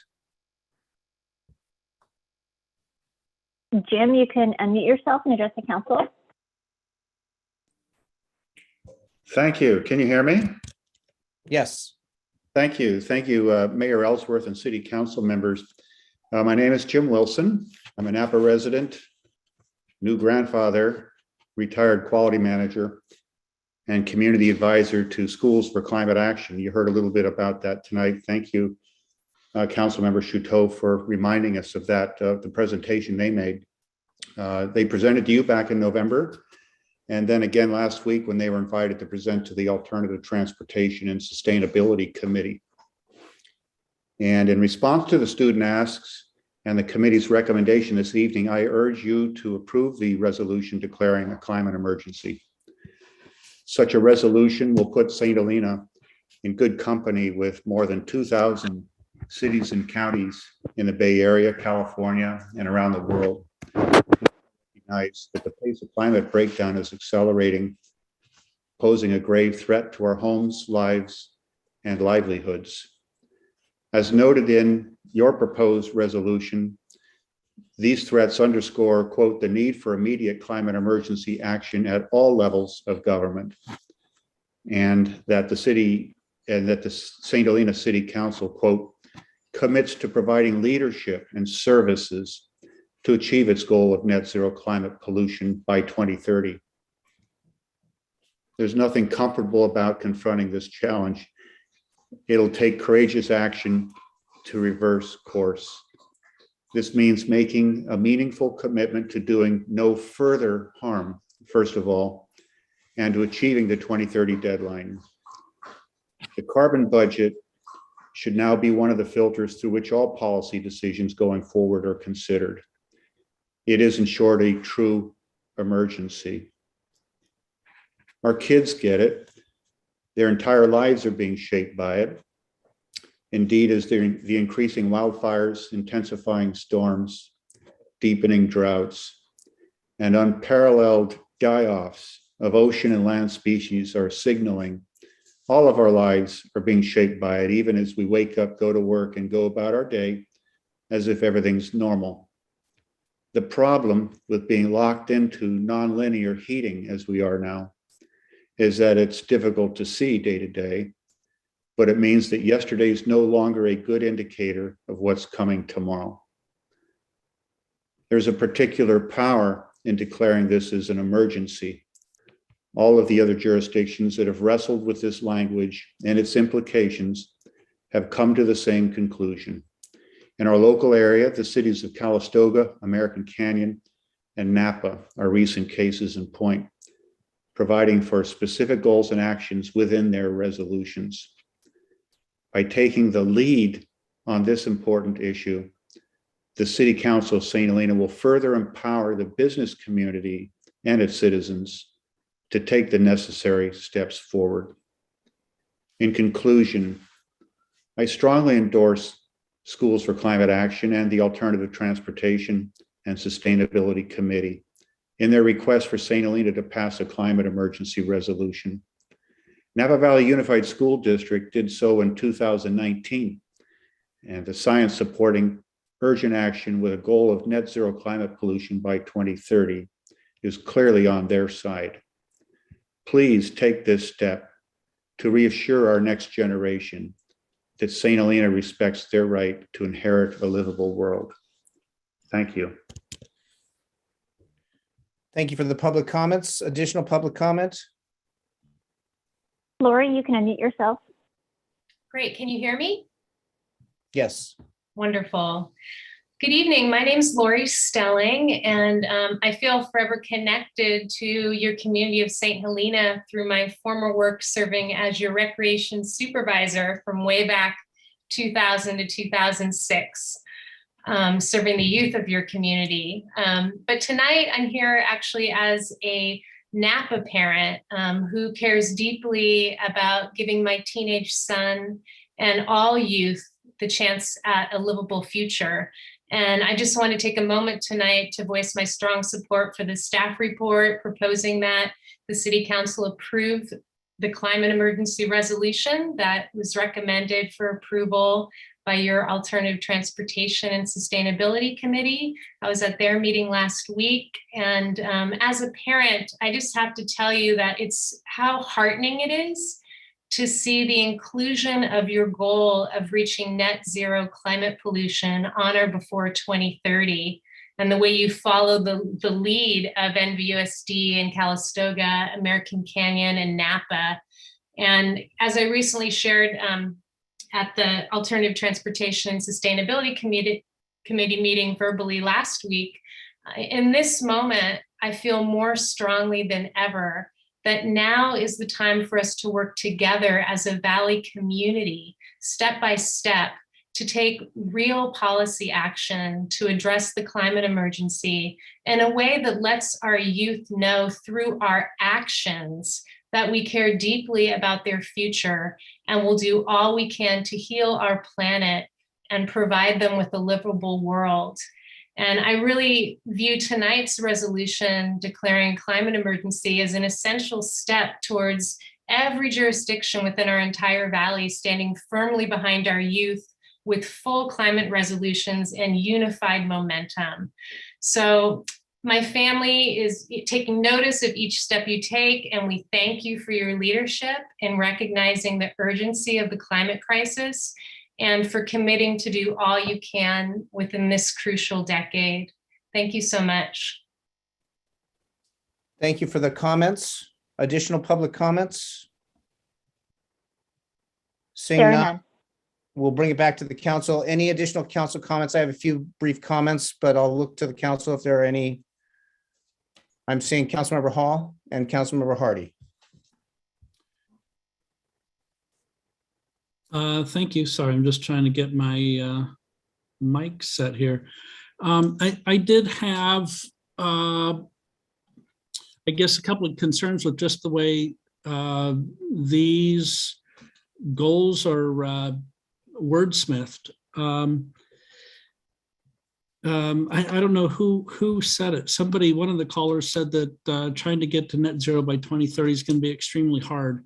I completely agree with that. I also know that we are currently countywide, I believe, working on trying to measure our GHG emissions, and that is expected, I believe I read maybe later this summer, early summer.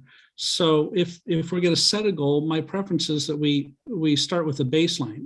I agree with Mr. Farmer's comments that he made at the ATSC. I was not there, but somebody mentioned at the start of this discussion, and I completely agree. I've made the same conclusion. A goal without a baseline or any way of getting there isn't really a goal. It's just, I guess, something to strive toward. So I am not comfortable with that. I'm also generally never comfortable approving requests for unknown dollar amounts or undefined commitments by our staff. And in general, those are my two concerns here. So I, my family works for businesses that are 20 times net zero already for years. So I don't disagree with the intent here. I just don't see in this resolution anything that's actually actionable for our city.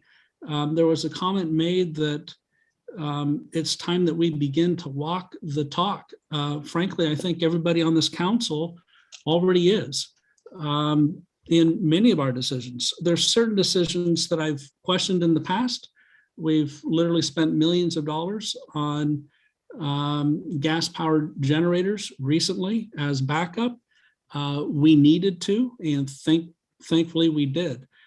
Had we had more forethought here, we may have chosen another way of providing that backup power. So there's lots of things like that we can certainly consider. There's also language in here that describes all planning and policies of the city viewed through this lens. And I'm comfortable with that so long as we don't drop everything else on the plate as a result. In other words, where's the revenue lens? Where's the housing lens?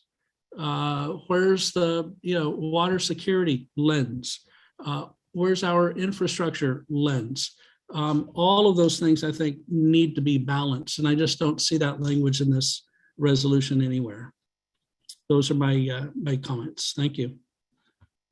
Thank you. And Councilmember Hardy. Thank you. Well, going right to the text of the resolution. Well, let's see. Where am I? I'm a little bit confused just by how things are laid out in the staff report. Click the second. Okay, now I've got my place here. I found the second paragraph in the resolution a bit confusing when I read it.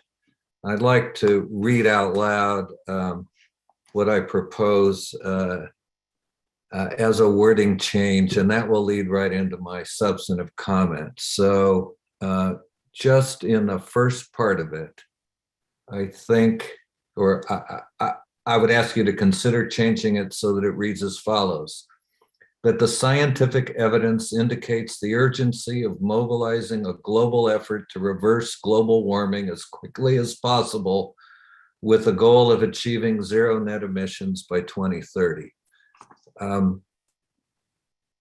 I think that would make that whole section read much better.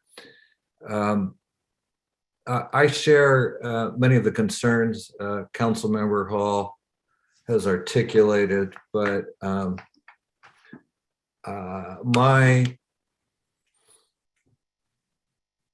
my way of interpreting the intent and certainly my reason for supporting this resolution is that I think what it really points to is the importance of a global mobilization effort to achieve zero net emissions by 2030. And the reason I think it's so important if we want to think about what we can accomplish and for the realities of climate change in these efforts, is that the single most important thing that has to happen in order to achieve this goal is a dramatic reduction in the use of fossil fuels. National and international policies are really the key to achieving that. You can see it in the news on a regular basis. Well, for example, in the news articles on Ukraine, it's the dependence of Europe on Russian gas and oil that is driving much of the European response to that crisis. And the key aspect of that is that dependence on gas and oil and the scale with which and the impact it has on public policy.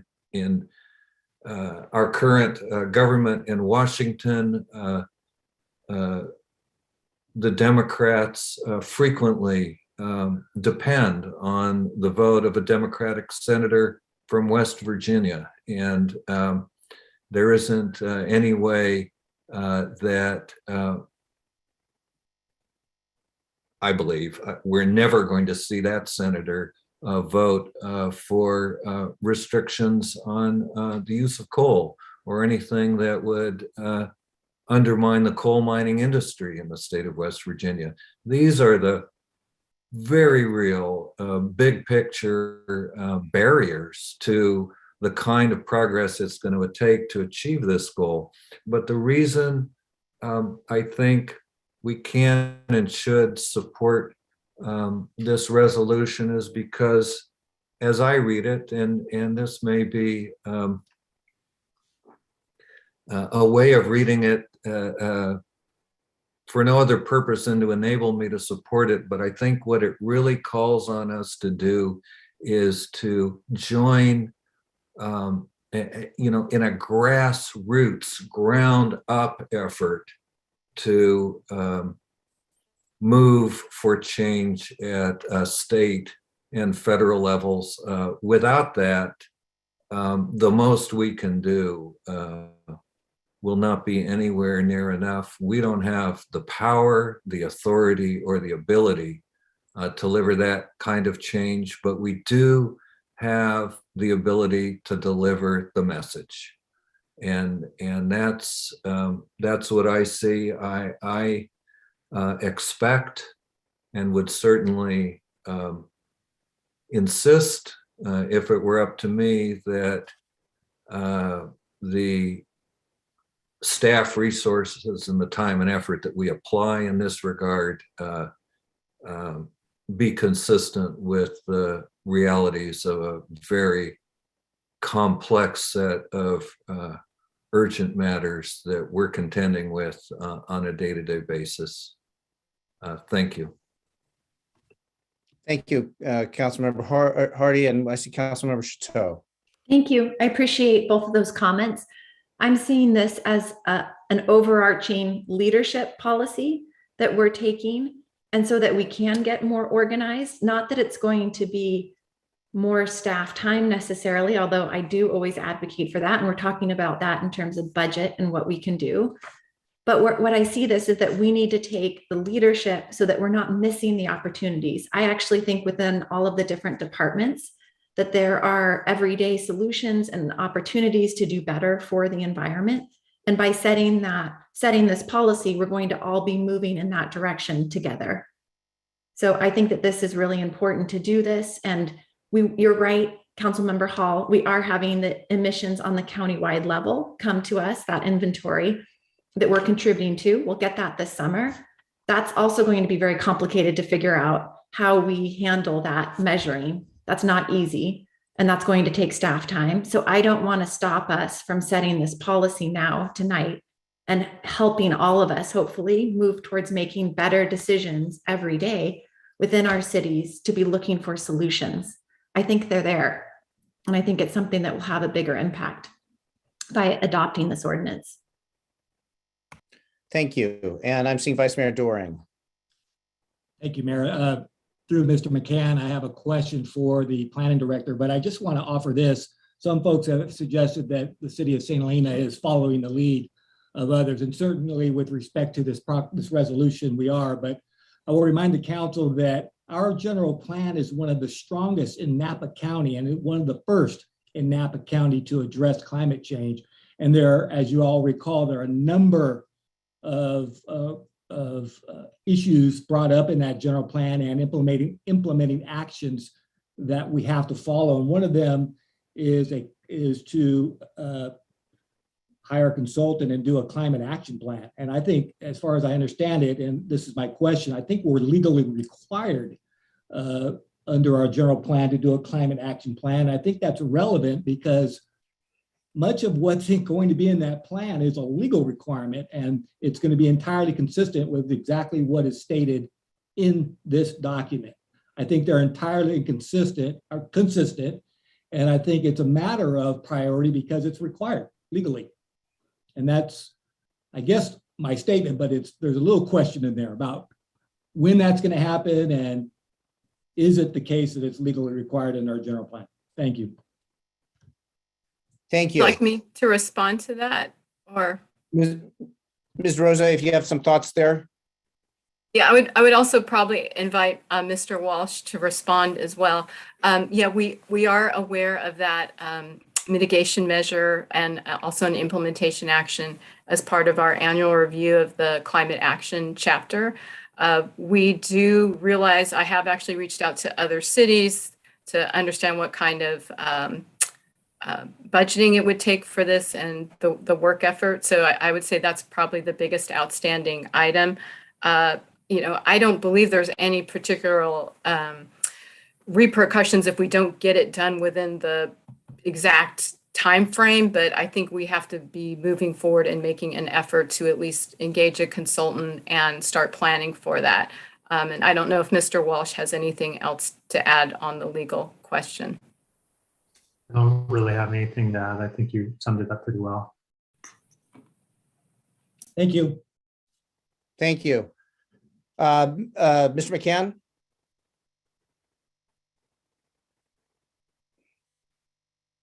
Great, thank you very much. And thank you for the discussion on this. I want to thank Councilmember Shuto for all of her work to move this forward, both in St. Helena and then also with our county-wide group. She's been a real engine behind this, and I appreciate her encouragement. Let me add a couple of things or comment on a couple of things. Mr. Hall is correct to point out or to remind us. I've appreciated his consistency in raising these issues around capacity and the many competing demands that we have. I'll just note that to my reading, the resolution does not dictate certain action and it does not prescribe a single approach, but rather encourages us to move forward and will add a new lens for us to view actions.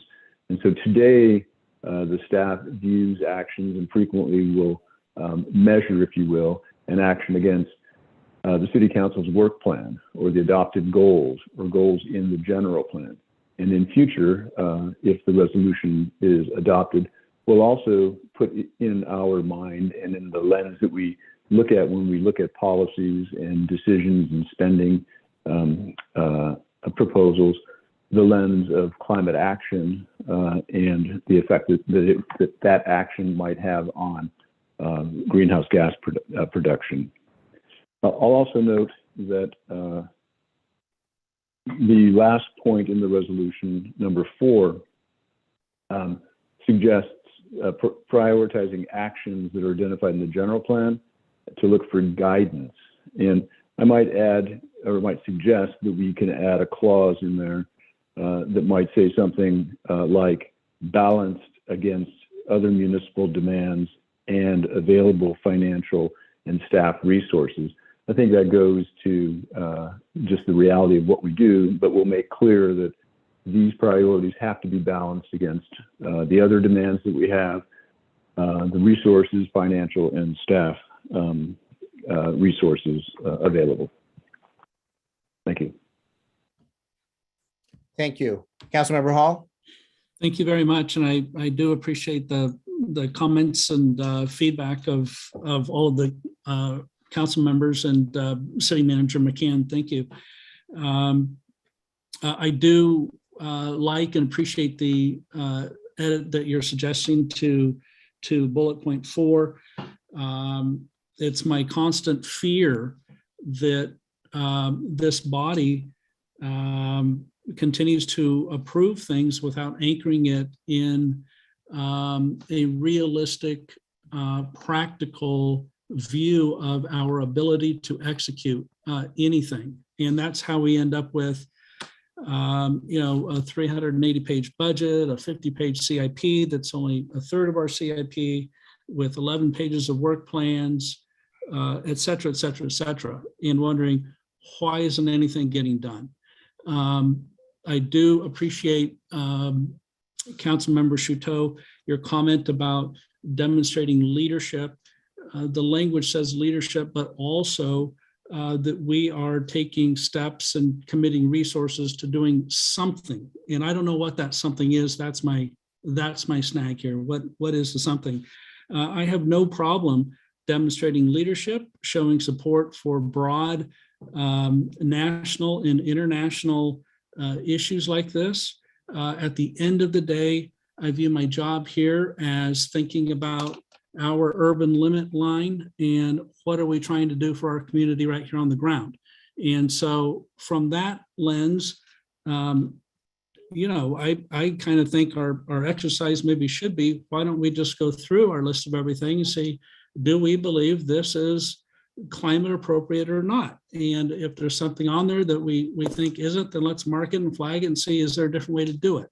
I don't know, but somehow we've got to translate the mission of accomplishing this with what's that mean actually in terms of execution. That's what's missing for me. So I do like Mr. McCann's comments. I'm comfortable living with that.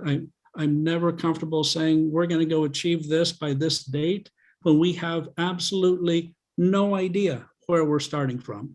None. And we all believe it's going to be a huge task to even understand our baseline. I met with some folks who do this work a year ago, specifically to understand what am I getting into on the council when I sign up for this job. And so I worked with my own consulting group to understand I want a baseline because I'd like to set a target to drive GHGs down. What's involved in doing it? How long does it take, et cetera? It's a big task. And so I'm for the effort so long as it's measured and balanced with everything else that we're doing. Thank you. Thank you. Thank you, Councilmember Hall. So I'm just going to take a moment here. And with respect to the opinions of Councilmember Hall, I think we can also provide a long list of things that have gotten done and do get done here.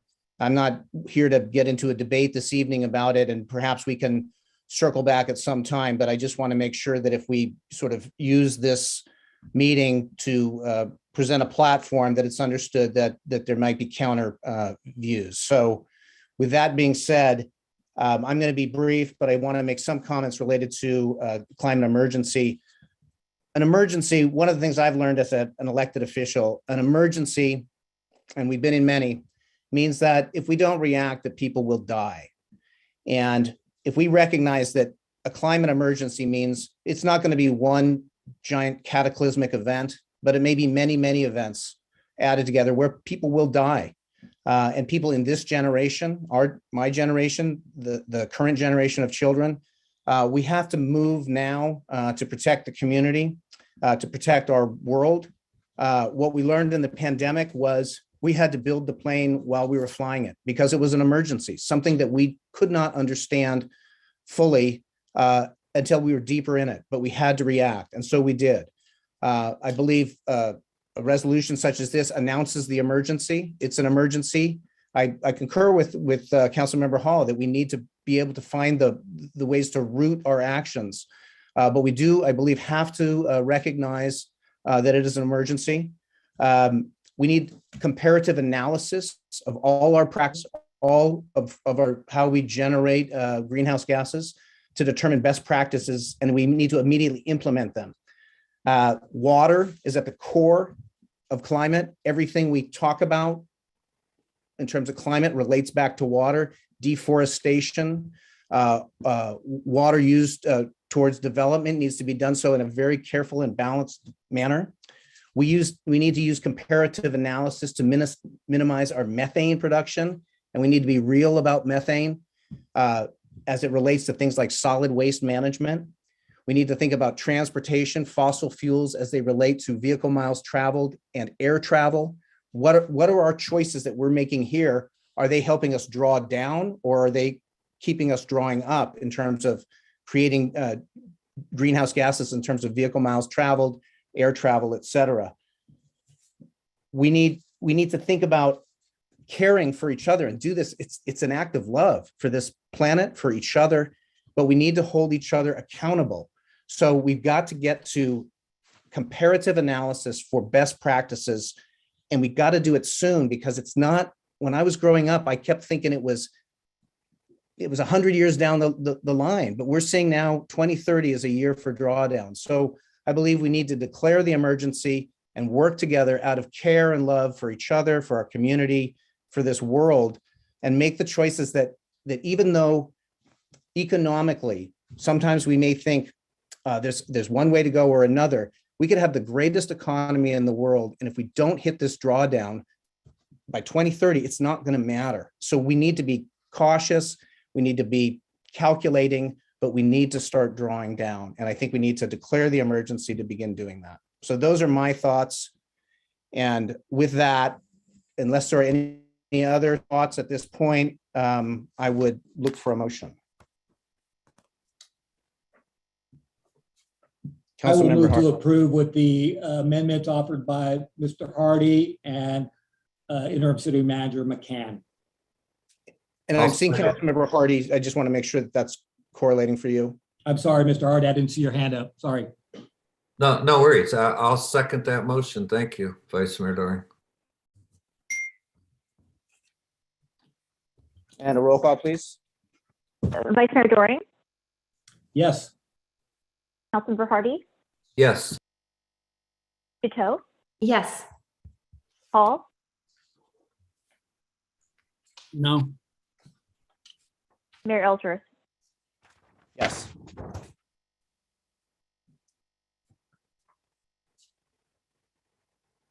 Okay, thank you. And now thank you very much. Okay, Mr. McCann, you have what you need? Yes, thank you. Thank you. So public hearings, we had 9.1. This will be continued, and then we'll move to old business. This will be item, I'm sorry, I just moved mine. This is 10.1, and this is our consideration of recommended alignment of the Napa Valley Vine Trail corridor through the city of St. Helena. And we will have Mr. McCann present. Great. Thank you very much. This is a matter that has had a great deal of discussion in the community over past years, and a lot of very focused, energetic discussion in the last several months. The Vine Trail has garnered well-deserved support up and down the valley. The City Council has indicated its strong support for the Vine Trail, and through the City Council's adopted work plan and goals, provided clear direction to staff to work with the Vine Trail Coalition and the community to facilitate the selection and determination of an alignment of the trail through town. I'm happy to tell you that after much work, I think we've done that. I think we have arrived at an alignment that addresses The needs of the coalition will allow for an application to be filed seeking substantial grant funds. But I think most importantly, follows from our general plan, respects the interests and comments and concerns of our community, and will function well and really serve us over time as the trail itself evolves and other opportunities arise for improvement of the trail, expansion, augmentation, et cetera. You all will recall that at your March 22nd meeting, we had a lively discussion, several hours of public comment, lots of back and forth from council members. You all provided direction to staff to listen to those comments and to bring back an alignment that would work within the confines of our 150-year-old community, built environment, limited options, a great desire to retain the limited parking that we have, to respect the integrity of neighborhoods, and to consider costs. Working with Mr. McMinn and his staff and with our colleagues at Napa County, we've identified that alignment. It's outlined in the staff report.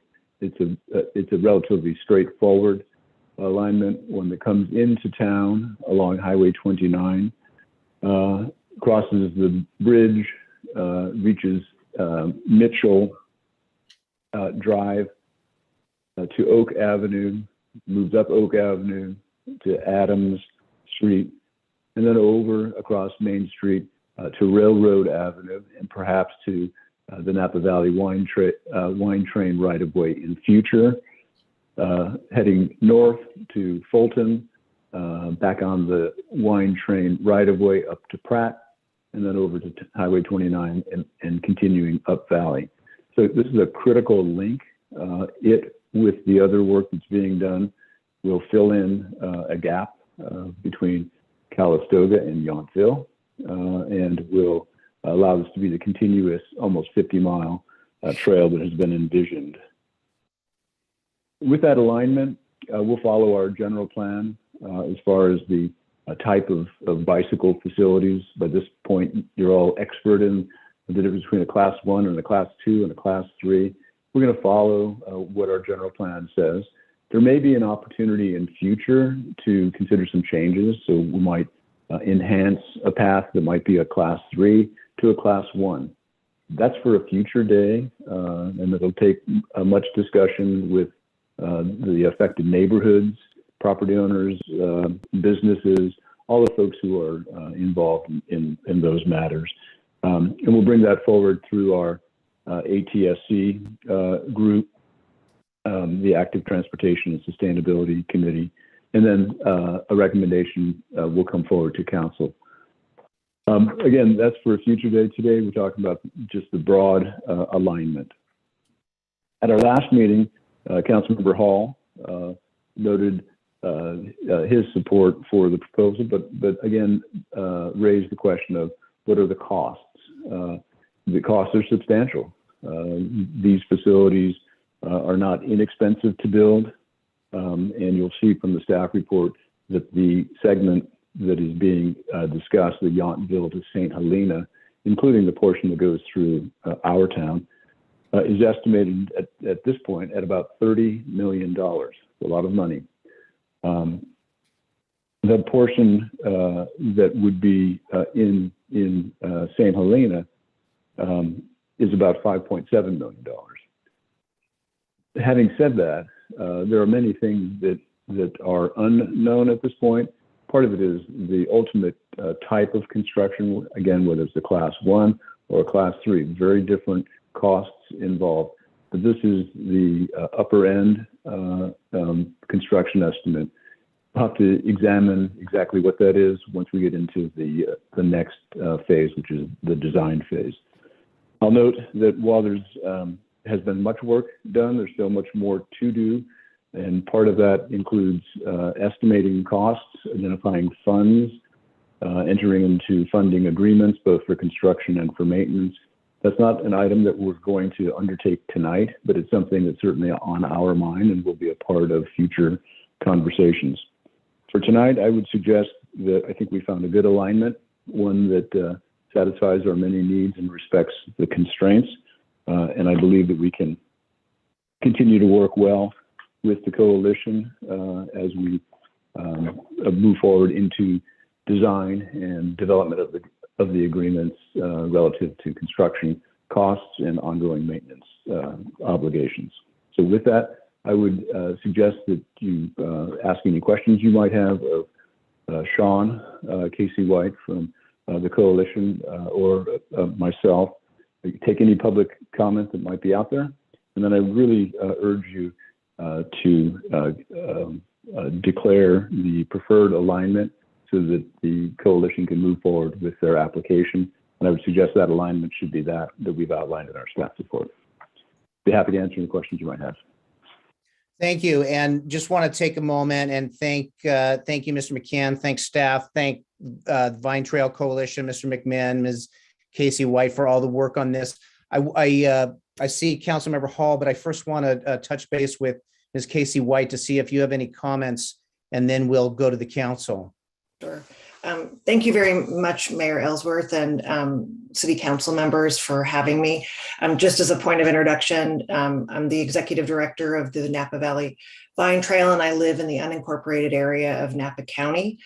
And we are excited and pleased to support this effort. As Jim mentioned, this was many phone calls, many meetings and discussions with property owners and city officials to find the most appropriate route. And I think Jim did an outstanding job to find that fits in the city plan. We are bringing class 1 trails in segment 1 and in segment 3. In segment 2, the class 3 bike boulevard enhancements, I think are going to add so many other benefits that we heard from city members, including closer proximity to schools and services and slowing down traffic and reducing the volume of traffic in key streets, particularly like Oak Avenue around the schools. So we couldn't be more proud of the committee work that the ATSC did, as well as the City of Public Works and management to come to this alignment. And I'm happy to answer any additional questions. But as we said several months ago, we were excited about all of the routes, but to see this one come through and find that option, we think it offers many, many benefits that we heard from the city councils and the city residents throughout our town hall meetings and other discussions. So thank you so much. Thank you. Very much appreciate the comments. And I did see Councilmember Hall with a hand up. Thank you. Before we get into the conversation, I just wanted to thank City Manager McCann for the work between the last meeting and this meeting on this topic, as well as everybody at the Vine Trail Coalition. I think we had a very healthy conversation. I think it was over 4 hours last time, with a lot of new information and a sense that we were right down to the wire. But I think a lot of work has gone into this. I think the staff report, frankly, considering where we were in that last meeting to where we are today, is immensely improved. I think it's fantastic. I think most of the key questions that I have, I know, are clearly articulated in the staff report. And Jim, I just want to say thank you again for your work on this. And I think it's unfortunate that we had to get all the way here to the 11th and a half hour to get this kind of staff report and this information. So kudos to you for helping get that done. Aside from that, I'm happy to shut my mouth now and let others speak. Thank you. Thank you. I'm seeing Councilmember Chateau. Thank you. I appreciate all of the work that was put in this too. And I just wanted to be clear from the Vine Trails perspective that you're happy with it being the class 3, which is still keeping all of the parking behind Sunshine, Oak Avenue, and then turning right on Adams. Because to me, that was what was critical, that we heard so many comments that we couldn't lose the parking, which I agreed with, without adding it back somewhere, which we don't currently have a plan. So I just wanted to make sure that I'm reading that correctly in the staff report, that that is our common understanding. Yes. You sure you want to use the word happy? We are. There is no parking that will be eliminated in this plan. I think, a class 3, I think is a good direction. I think ensuring the bike boulevard, outline that's in the general plan and adding those enhancements for volume control, speed control, directional signs, those will all come out in the design phase. And as we said in the earlier meetings, this is just the start, because the next phase of this will become, in the design and the feedback from the business owners and the community leaders. This is going to be a community process and decision. I think some of the expense that Jim mentioned as well even comes in recommending repaving the streets in that section, which is part of a larger plan within the city, probably closer to 2027. So those are not going to be decided tonight, and they don't need to be, but they will be part of a conversation we'll continue to have as time goes on. Okay, thank you. Thank you. Additional council comments? I'm seeing Councilmember Hall. Thank you. I did want to reference, I did see that there was a written public comment with regard to this sort of next phase of work, on the assumption that we all agree to this approach tonight, but the next phase of work to include reaching out to those folks, those merchants, landlords, business owners, and operators along this route, just very much like you were suggesting on Church. I think that's a great idea. I did have just one question. Is the Adams Street link, is that included in our general plan currently today? Just the link from Oak, that one block on Adams, is that how we have it laid out? Or yeah, okay, thank you. But yeah, my recollection is that Adams Street is reflected as a class 3, and they have a bike boulevard designation. I don't recall off the top of my head, but it is from Oak over to Railroad. That's where that the general plan shows it. Okay, thank you. And I will just add one more comment, if you don't mind, to Anne's comments about the bike boulevard, just so that the public also has some more specifics about a bike boulevard. Some of our recommendations are probably things that have been considered, including reducing volume on Oak Avenue to 1,500 cars a day, ensuring the speed limit is controlled, at 20 miles an hour, which relates not only to the school, but also to bike boulevards. It would also, the expense of it would also include improving and adding, repairing the sidewalks behind Sunshine Market, as well as the widening the sidewalks in section 1 along the highway and that connectivity. So these are all improvements that I think that the city has been looking to and has been discussing in some of its general plan. So I think all of those aspects will add to the success of both our interests. Thank you. I'm going to make a few comments and then open it to public comment. Is there any other comment from council? So I'm just going to take a moment again and thank staff. Just remarkable work. I'm going to quickly read just something from the staff report in terms of the bullet points of how this sort of came together. Respect the input residents and business owners in selecting an alignment, identifying alignment which is realistic and practical given the built nature of our community and the numerous constraints and sensitivities which exist. Avoid removal of parking or changes to or significant interference with circulation patterns in neighborhoods. Consider costs of construction and long-term maintenance in the selection of a recommended alignment. Ensure that a continuous alignment is identified through the community to enhance the competitiveness of grant funding requests, and recognize that the Vine Trail will evolve over time and alternate alignments and further improvements can be considered as desired in the future. I think that's really key. And as difficult as it is to go through some long meetings in terms of getting input I think that really helps feed the conversation. And we're fortunate to have a remarkable staff that was able to take that information and help find the forward steps, and working with the Vine Trail Coalition, who was able to also work together on that. So I think we've done a remarkable job here in finding that middle way through. So thank you. And I see Councilmember Hardy, and then we'll go to public comment. Thank you. I had some work to do in the county road books earlier this week, and I couldn't help but notice that in 1902, Napa County approved creation of a bike lane from Napa to Vallejo.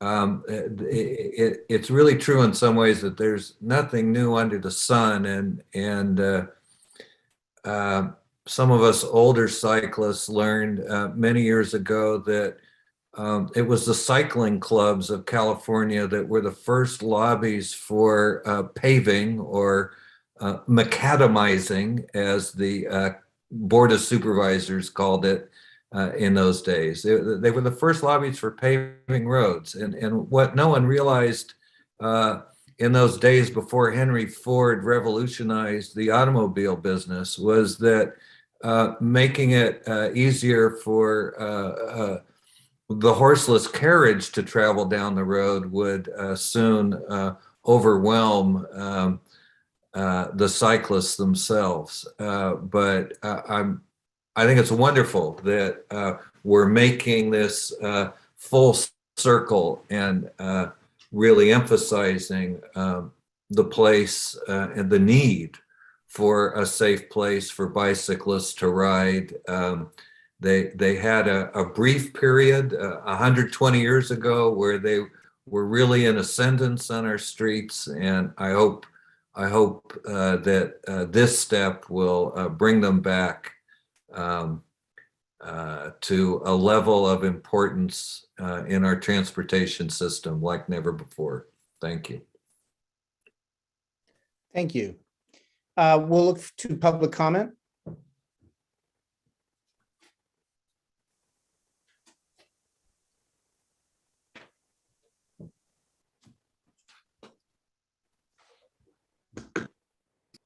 And Cindy, are we seeing any public comment? Yes, Lee, you can unmute yourself and address the council. I thought I did, didn't I? We can hear you now. Oh, great. Thank you. First, I want to echo the thoughts of the council members who acknowledge the amount of work that Mr. McCann and staff have done, and including people from the Vine Trail Coalition, of course, Sean Casey White and Mr. McMinn has been, there wouldn't be a Vine Trail if it wasn't for Mr. McMinn. I think you all know that my wife and I and our two kids came here in 1984. I think I've said it before. And we live on Kearney Street. We've lived in the same house for 37 years. Our kids are grown and moved on. Daughter still is here. But this town means a lot to us. And I want to strongly tell you that we support very much the new route that's being hopefully adopted this evening through the hard work of, and I should also acknowledge difficult consideration of the city council, mayor and vice mayor. You heard a lot of conversation, heard a lot of comments last time you were together. I'm sure you've heard a lot since then and heard a lot before that. And it's been very controversial. But I wanted to say to people who are listening, if you haven't seen the video about the bike boulevards in the city of Berkeley, you should watch it. And then you'll understand what a bike boulevard is. You'll also see that the city of Berkeley has it running through its residential streets and how successful it's been. All you have to do is go on YouTube and search for City of Berkeley bike boulevards. And if you haven't done it, you should do it because it's fascinating and it shows how they work. So I'm strongly recommending this, and my wife is as well. And it's not just because of my hobby of riding bikes. Now in order to ride to Yountville and then beyond on the Vine Trail, I typically will go early Saturday or Sunday mornings because of the danger. It's dangerous still to ride on Silverado Trail and also on Highway 29, as I'm sure you all know. The other reason is I'm sure you know that for most of my 45 years as an attorney, I was with the DA's office, and most of the 30 years was here in Napa County in the DA's office. And as such, I unfortunately had many horrible experiences where I had to meet with families whose loved ones had been mauled or killed in bicycle versus auto accidents, had to go to scenes where people were injured or killed, and had to meet with loved ones and explain the process of now going through the courts, what it would be. And I can just tell you that I think having a safe way to go on from here, and actually Calistoga, all the way to Napa, a safe way to do that, to me, is just the greatest gift that you can not only give people that live here now, but the kids and future families that live in this valley. I would not want anyone to have to go through dealing with people that went through things that resulted in their loved ones being harmed, because it was truly horrible. There were wonderful things in my career, but that was one that sticks out in my mind, of going to death scenes and meeting with people, going to the hospital, meeting with people. So I feel very strongly about this. And I find it interesting. My last comment is I find it interesting that we're talking about climate change, and the last thing I like about this, of course, is getting people out of their cars. So thank you for listening to me. I'm sorry I went over a little bit. Thank you. Thank you for the public comment and additional public comments. Ken, you can unmute yourself. Hi, everyone. I want to thank you for your time tonight. I know it's late. I also want to thank you for listening to the community on March 22nd and taking the time to carefully come up with a new plan, especially since it doesn't eliminate parking and is mindful of business and residential community. I'd also like to congratulate the residents of Church Street. You have a wonderful win on this one, and I'm proud of their efforts, as it really shows how much a residential community can impact a decision. I do find it fascinating, for lack of a better word, that as a city in the red, that you would vote on a proposed new project that will cost our city close to $1 million, when it was just announced that we have a $1 million shortfall, plus more when our staffing vacancies are filled. That being said, we are using our adoption of this as recommended tonight to get grant funding for the remainder of the trail, despite our ability to not only complete projects of the recreational nature, but maintain them. So we're saying yes, but we absolutely know there's no funding for it, and we can't afford it. So my question is, knowing that you guys can't respond to me since it's public comment, but hopefully one of you can discuss it after. How do we propose to connect Vine Trail using St. Helena when we can't afford it? What is your timeline? And how do you expect to fund it in the next coming years? Or are we saying yes, knowing that the Vine Trail will get the grant money, finish the rest of the trail, and St. Helena will never complete its portion? Because that's how it feels. So some transparency on that would be awesome, and some financial answers, please. Thank you for your time. Thank you for the public comment. Is there additional public comment? I'm not seeing any, Cindy. None. Okay, we'll bring it back to the council. I wanted to check Someone in. I just see raised their Mr. hand. McMinn. Oh, Does someone just we'll take raise one their hand more. for you? Okay, thank you, Mr. McMinn. If you could hold for a moment, and we'll go back to public comment. We do have an additional comment. Ronald, you can unmute yourself. My name is Ronald Loretta. I'd like to thank everybody, all the work that they've done. Just have a couple of comments. At the last meeting, City Manager McCann talked about meeting with stakeholders. Obviously, may have done that with Church Street. To my knowledge, he has never done that to any landowner or merchant on Oak since that meeting. And going back to all the presentations by the Vine Trail, up until their first Zoom meeting, to my knowledge, they had never directly contacted any merchant or landowner on Mitchell, Oak, or Adams. My main objection obviously was parking. If you have mitigated that, personally, then my objections would certainly go. I do have one concern though, when Mr. McMinn was asked about the easements between Oakville and Yountville, he said, Oakville and St. Helena, he said that about 70 to 80% of those have been completed. I think it's really critical and full disclosure that the city council asked what's going to happen with those other 20 and 30%. That could be a fair amount of landowners. It could be a whole lot of linear space. What is his plans? Because if it's like going to Calistoga where you're going to put up light stanchions where people cross, a normal yellow red light is about 90 seconds.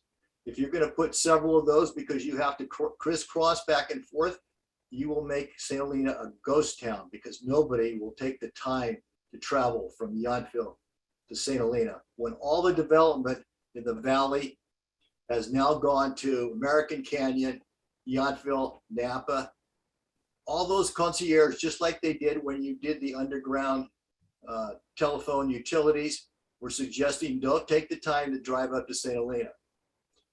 That is a concern that I think the council should get clarification in full exposure from the Vine Train on what their options are for those 20 to 30% of the people that they have not yet got easements for, because there's quite a bit of conversation saying that there are several landowners between Yountville and Napa that will under no circumstances provide easements. So I think it's really important because everybody is putting the onus on St. Helena to come up with a route so they can go get grant money, when at the last meeting 70 or 80% of the land owners had not agreed to an easement. And I think that that's pretty critical. You know, to quote Mr. McMinn, the Vine Trail segment is something that will last for 100 years. And St. Helena suffers, in my opinion, from many years of previous poor, short-sighted management. And I'd really hate to think that that this would be added to that if we don't take you don't take the time to get clarification on that. And thank you for your time. Thank you for the comments. Now I'll look to our city clerk. Is there additional public comment? I'm seeing none. Seeing none. Okay, we'll close public comment. We'll go back to Mr. McMinn. Oh, I think you're muted, Mr. McMinn. Mr. Mayor, we're relatively short on time, so I'm hoping that the remaining comments will be somewhat brief. I will be less than 2 minutes. I just want to thank you all again for the work that you've put in, your staff has put in, and coming to a route. As we've said at every meeting, and I just feel it's important to reiterate, we are happy with any route that is safe through St. Helena. And kudos to your staff for coming up with a route that's within your general plan and is safe and will make the connection between St. Helena and to the north and to the south. And there are many questions yet to be answered. And that's part of what the money that we're raising will go to do, is to let us do the very detailed engineering that's required to come up with the answers to the specific questions of features on the current route, but also some of the questions regarding easements. It is impossible to go to a landowner and ask them to donate an easement if we can't even tell them what the survey of their property and where the trail would be. And unfortunately, to survey 10 miles of right-of-way between Yountville and St. Helena takes money, and we will get to that step, and we will involve the community, and we will talk to every landowner, and we'll talk to the community as we have. I mean, we try to be open and inclusive, and anyone is free to ask us any question. We're happy to answer them, but there's much more work to be done, but this is a great step forward, and kudos again to coming up with a route that we can all support. Thank you.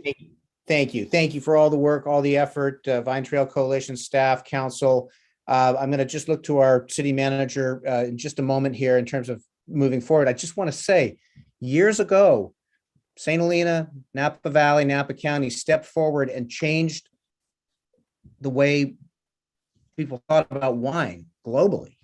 We are innovators on a global stage. We can do it with climate.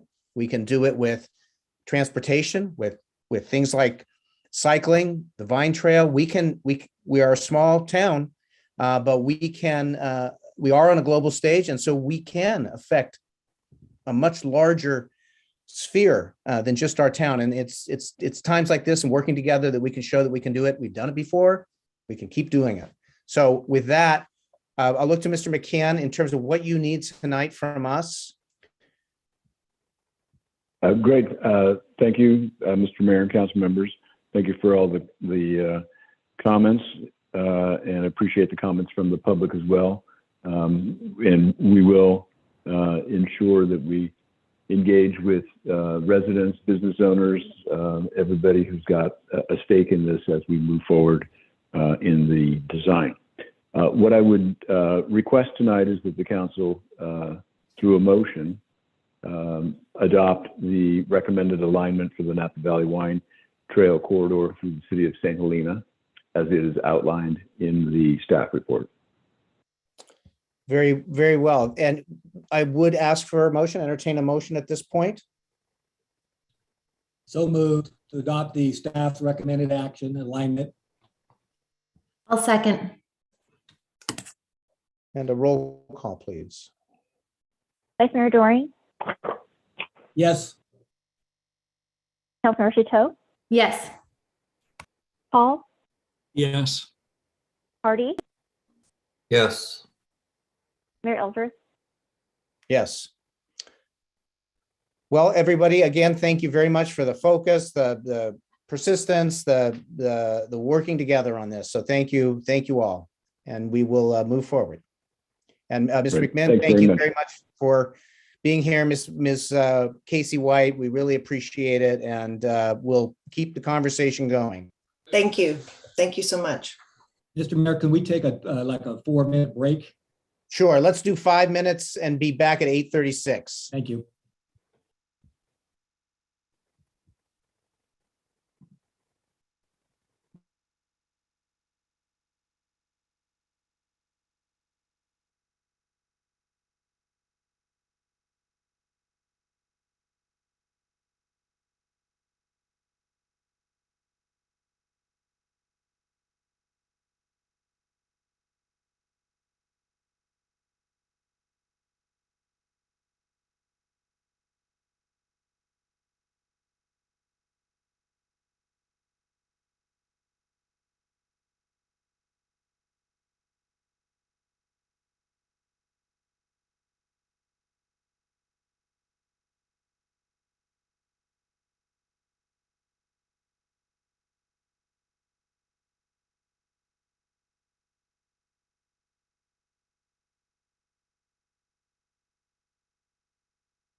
Maya, do you want me to just go ahead and get the PowerPoint up now?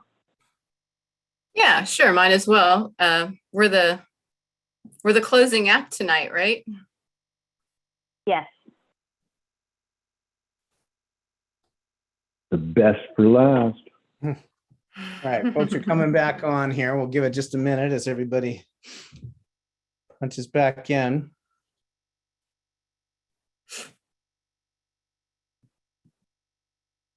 It's all connected, Maya. It's all connected. It actually, some of this is, yes.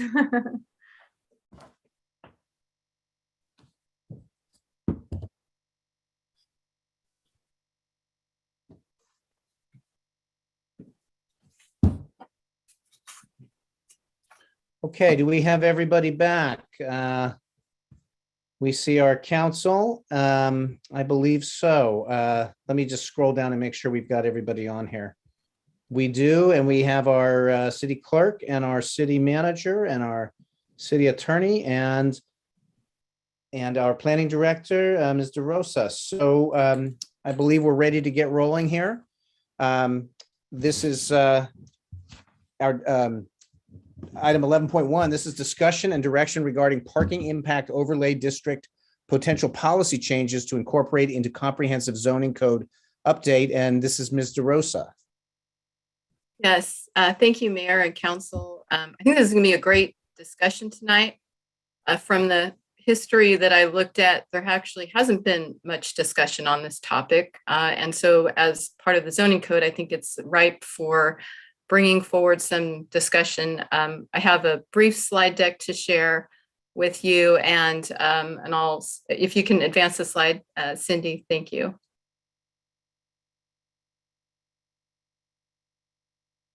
So we'll start with some background, because I think that's very important to understand where we came from to where we are today.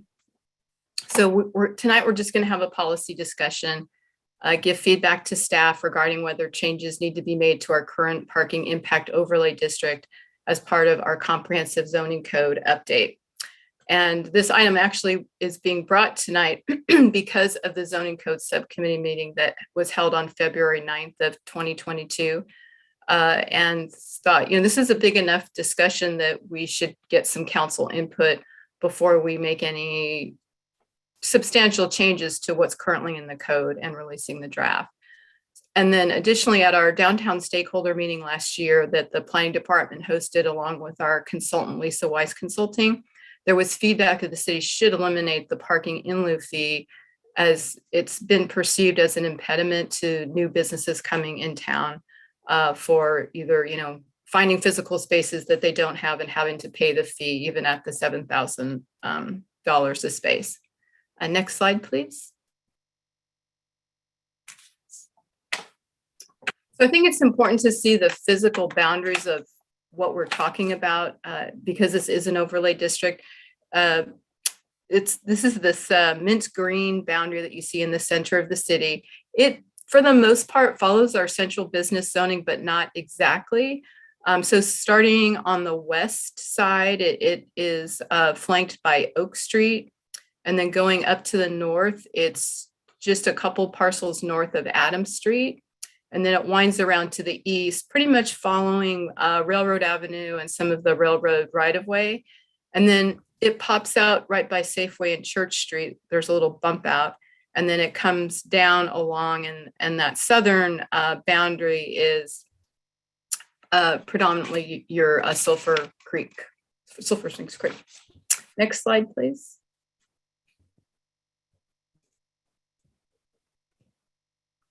So how was this all created? It started back in 1999 when there was officially a parking impact overlay district created in the code, and that spoke to creating parking in lieu fee provisions. So that officially happened on January 26, 1999.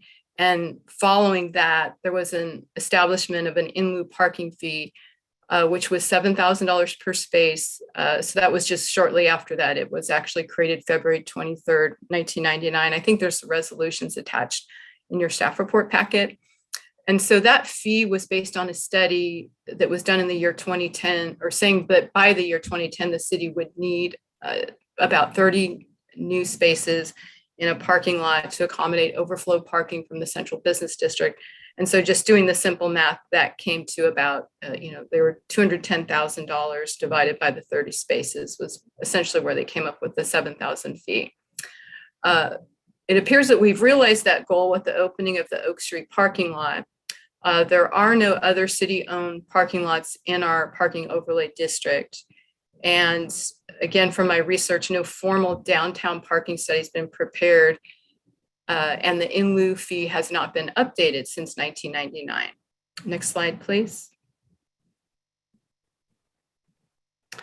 So this has been around a while. So we did some checking in with the finance department to find out how much has been collected to date.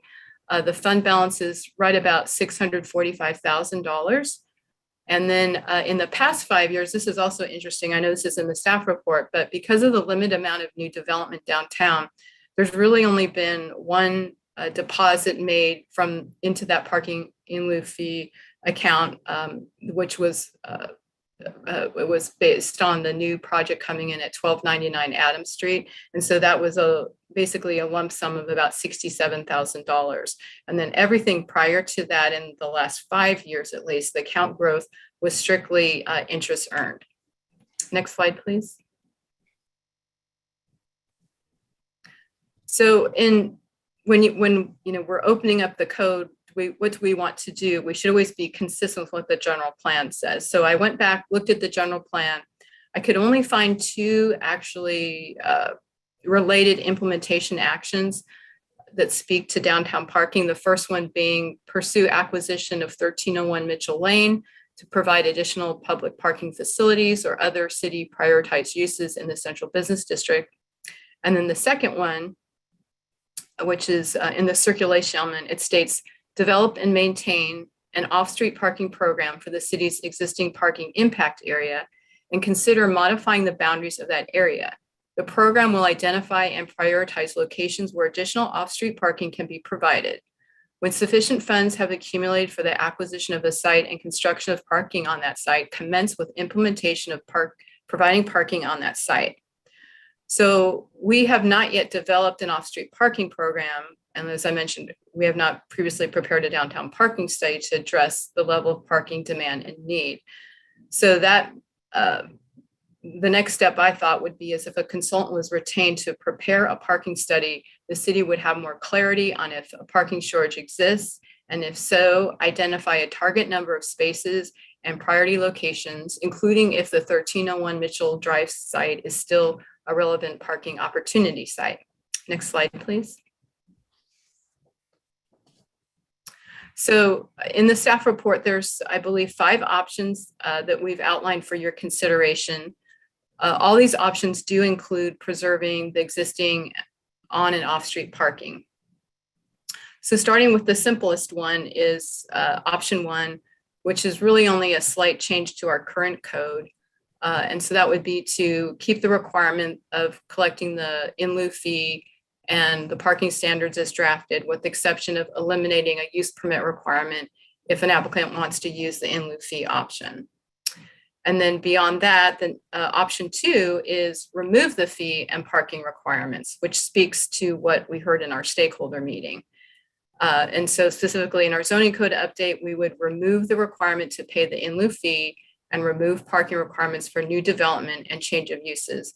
And we would retitle this overlay zone to like a parking exemption overlay district. So it really speaks to, there's nothing required here. Next slide, please. Option 3 is status quo with slight change and a goal to fund and complete a downtown parking study and parking in lieu fee study. So similar to the first option 1, in the zoning code update, keep the requirement of a current in lieu fee and parking standards as drafted, with the exception of eliminating the use permit requirement for using the in lieu fee option. And then the second part of that is scoping out what would that downtown parking study include. And so at a minimum, it would accomplish studying the parking needs downtown analyzing an in lieu parking fee, confirming the boundaries of the district, identifying future parking sites, the number of spaces needed, and identifying costs and of that recommended in lieu fee. Next slide, please. Then option 4, which is the staff preferred option, would be to implement option 2 with the goal to fund and complete a downtown parking study and parking in lieu fee study. And so this would be in our code update, we would remove the requirement to pay the in lieu fee and remove parking requirements for new development and change of uses. We'd retitle this overlay zone to a parking exemption overlay district. And that's what would be in the code as adopted later this year. And then following the code adoption, we would proceed with the same scope as getting a parking consultant on board as described in option 3. Next slide, please. And then option 5 is conduct community outreach with the chamber to engage the business community. Just and some background on this, we didn't have a full discussion with our stakeholders as part of the zoning code update of issues. We just primarily talked about our downtown uses and how they would change, and that's how parking got folded into that conversation. So one step could be to get feedback from both the chamber and local businesses on current parking conditions. It can help us identify strengths and weaknesses in the current downtown parking environment and direct the city on how to proceed. And this task could also be a component of a parking study prepared by a consultant, which I would strongly recommend that most parking consultants want to engage the community before and after their study is completed. Next slide, please.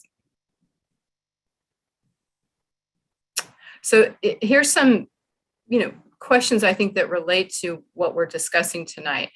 The first is, which I was trying to ask myself, does downtown St. Helena have a parking problem? Is number 1.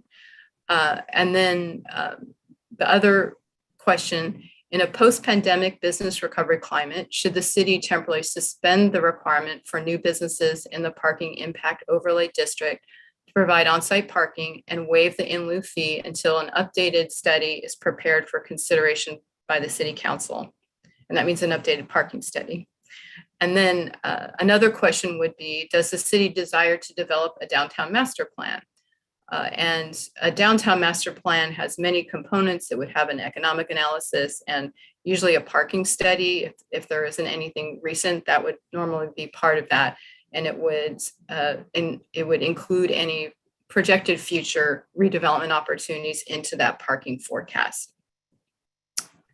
So next slide, please. That brings me to the end of my presentation. But of course, I am very interested in your feedback and providing staff some direction for how we approach this in our code update. Thank you. Thank you for the presentation. Very clear and helpful. Any initial council comment here? I'm seeing Cindy, our city clerk. I figure before we get into discussion, we're getting close to 9. Could I have a motion to move beyond 9 p.m.? Is there a motion? Is there some support from council to add some time here? Yes, I would support adding time. I'll second. Councilmember Hardy? I think we need to identify the amount of time. Shall we say? I move we extend to 9:30. Thank you. Councilmember Hardy? Yes. Paul? Yes. Joe? Yes. Vice Mayor Doring? Yes. Mayor Eldredge? Yes. Thank you. Initial comments from council here at this point. I'm seeing Councilmember Hardy. I have several. One, just so that everyone is aware, the PG&E property in Mitchell has been on the city's sort of priority list for parking for 30 years that I know of. And in previous extended and very serious negotiations with PG&E, the obstacle has been the liability that comes with the site. So it's a difficult, that's a difficult problem to solve. But at the same time, if we conclude we do need a parking lot, in many ways, it's ideal because it's likely to be C liability, the least expensive to acquire. And,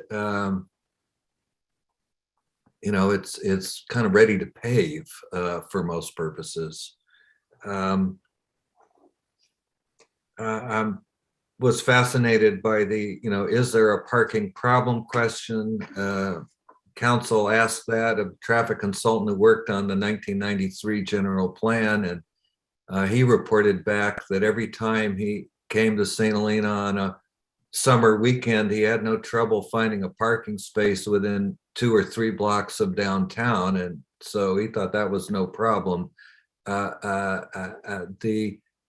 Which really leads me to think that the outreach by a consultant studying parking at the beginning is really essential, because there's the expectations people have are really part of what defines whether or not there's a problem. Our 1993 general plan traffic consultant came from San Francisco. A 3-block walk meant success to him when it came to parking. It hasn't always meant so, and may still not here in St. Helena. But the other question I think is critical is who are the people we're trying to serve with parking? Back in the day, it was residents who complained about the lack of parking downtown as much as merchants. I think I hear more today about concerns that visitors have difficulty finding parking. A lot depends on whose parking needs we're talking about. There's also been concern repeatedly over the years about the fact that the city continues to collect these in lieu fees, but nothing seems to be done with them. So, although I have no interest in maintaining that fee if it's not serving a purpose, at the same time, when I think about eliminating it, I'm concerned that there are a whole lot of people who've paid into the existing fund who'll think they were robbed. I can't really think about eliminating that fee without asking the question, so what do we do with the $650,000 that we have? And that leads me to one question, which is, can we use that money to pay for the parking study? I'm not sure that's within our discretion. I don't know, exactly how that works, but that's a question I have for staff.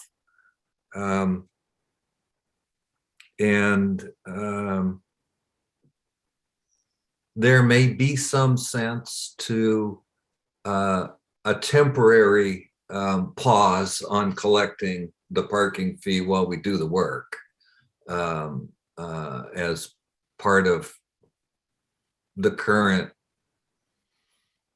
I'd love to say post-pandemic, but I know it isn't true, pandemic recovery,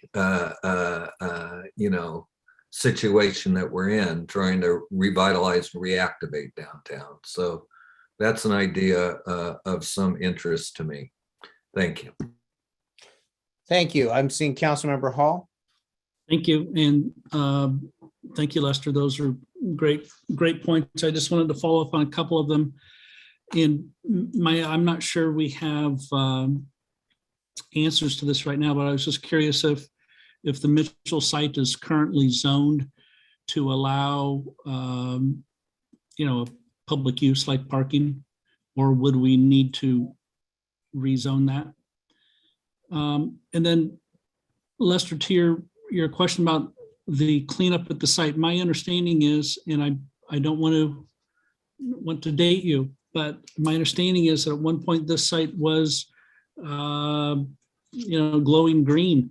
It has been 30 years, and I wonder if PG&E, how they feel about it today. Well, they have completed the active remediation that was required, best of my knowledge, by the agreement they worked out with DTSC. But in past negotiations, sort of the cleanup notwithstanding, they're a critical deal point. And it became an impasse at least twice in two different efforts to work something out. The critical deal point was the city had to accept whatever liability came with the property, and that included with respect to the hazardous materials on site. Okay. And the cleanup they did was a vapor extraction. They did not excavate all of the contaminated soil and remove it. Got it. Okay. And so, I'm sure all the materials on that are still somewhere on the DTSC website. It's a kind of cleanup that leaves restrictions on use. Yeah. Parking lot is, as a practical matter, one of the few things one can do on that site, and the paving serves as a kind of cap, which has some advantages in terms of the environmental concerns. But what I'm referring to is the fact that it's the residual liability that was the issue. And I'm inclined to suspect, although we wouldn't know until we tried, that PG&E's position is unchanged. Understood. The question about who needs parking, I think, is also a good one. I've thought about this myself. I've thought, wouldn't it be nice to have even a structure on oak, for instance, and even if it was a surface lot with 2 decks above it, architecturally done well, but you could have the ground floor be in essence for residents or for teachers at the school. The mid deck could be for visitors. The top deck could be reserved for downtown staff, for our businesses in town. So there's at least some dedicated space for each of these different unique audiences. I don't know the best way to do this. I don't know what the total demand for parking is, but I think there's definitely a question about who needs parking and how do we think about that once we get the consultant off and running. I do like the idea of, if there's money here that we could leverage for the study, then great, let's do that. It's already money in hand. Anyway, those are my general comments. I did want to follow up at some point about what's the extent of a downtown master plan? What does that look like? How much work is that? How long does that go? What does that cost, et cetera? What's the scope and size of that relative to a parking study? Mayor, would you like me to respond as the questions come, or how? Yeah, I think so. I think if you've got some response, that'd be excellent. Okay, so Councilmembers Hall, question about a downtown plan. It's big. It's not necessarily mean like a big document, but very thorough. In some ways, it harkens similar to a general plan because it's painting a vision for a very specific geographical area. But the beauty in that is when you set the vision, You look at your redevelopment opportunities, your catalytic sites, like, Safeway site would be one, the B of A building, I already know which ones in my mind they would be.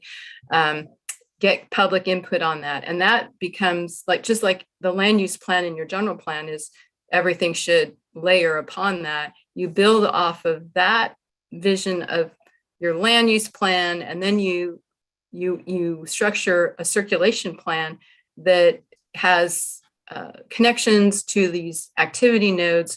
Do we have an artist district? Do we, where are interesting pathways and connections? And, the vine trail, this whole discussion would be perfect to map that in.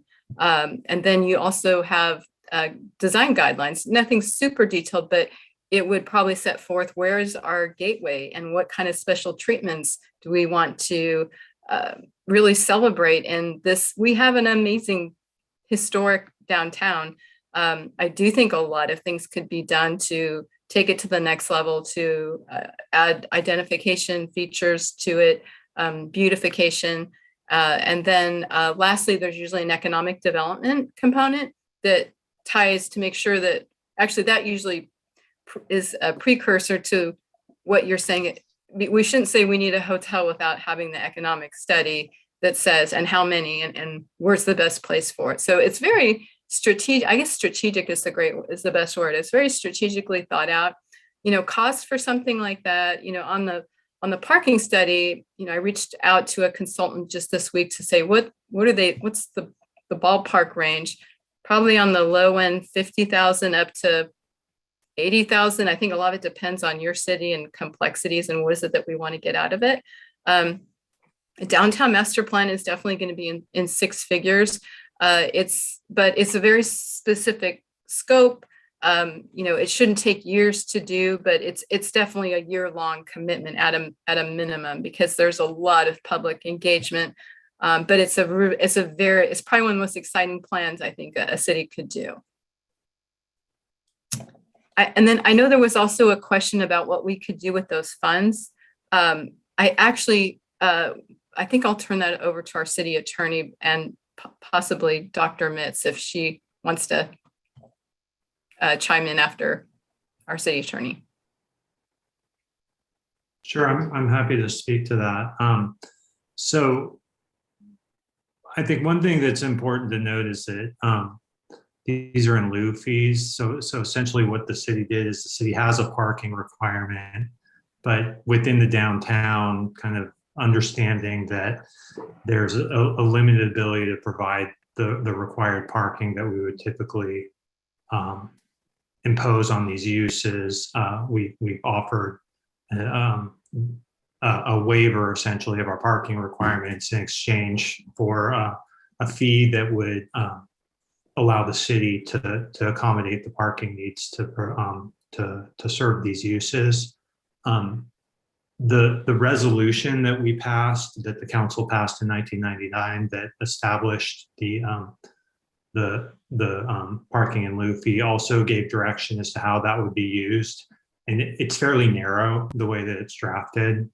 So I think that if we were to do something like kind of expand the uses, look at a parking study to do something other than simply acquire a parking lot, then we would need to kind of amend that policy direction to give kind of an expanded use. I would think that something like a parking study would be an appropriate way to use those funds so that we can determine how to best accommodate the parking in the downtown given current circumstances. So I think that would be an appropriate policy decision, but it would require some additional action from council in order to go in that direction if that's where you ended up deciding to go. Thank you. And I'm seeing City Manager McCann. Thank you, Ethan. And that action, is that a simple resolution to establish that flexibility and to expand the range of uses for those funds, or would that be a formal amendment to the, I guess, the zoning code? That would not be an amendment to the zoning code because it would, the policy direction as to how those fees would be used was actually adopted via resolution. And so we would, Oh, great. Okay. we would essentially rescind that resolution and revise our policy direction. If we were going to do something like suspend or rescind the requirement for a parking fee, that would require an amendment to our zoning code because those provisions are currently included in the zoning code. Gotcha. I was interested because the resolution is a relatively straightforward action, as you know, Council. The ordinance is a bit more involved, so resolution's good news. Thank you. Thank you. I'm going to, in just a moment, open public comment. I believe we've got somebody from the chamber on, and I think will be informative. Is there any other council comment at this point? I'll just make a few comments. I'm certainly in favor too of looking ultimately at a consultant. I do like option 5, and I had a brief conversation with the chamber today, and I'll let them speak more to their points.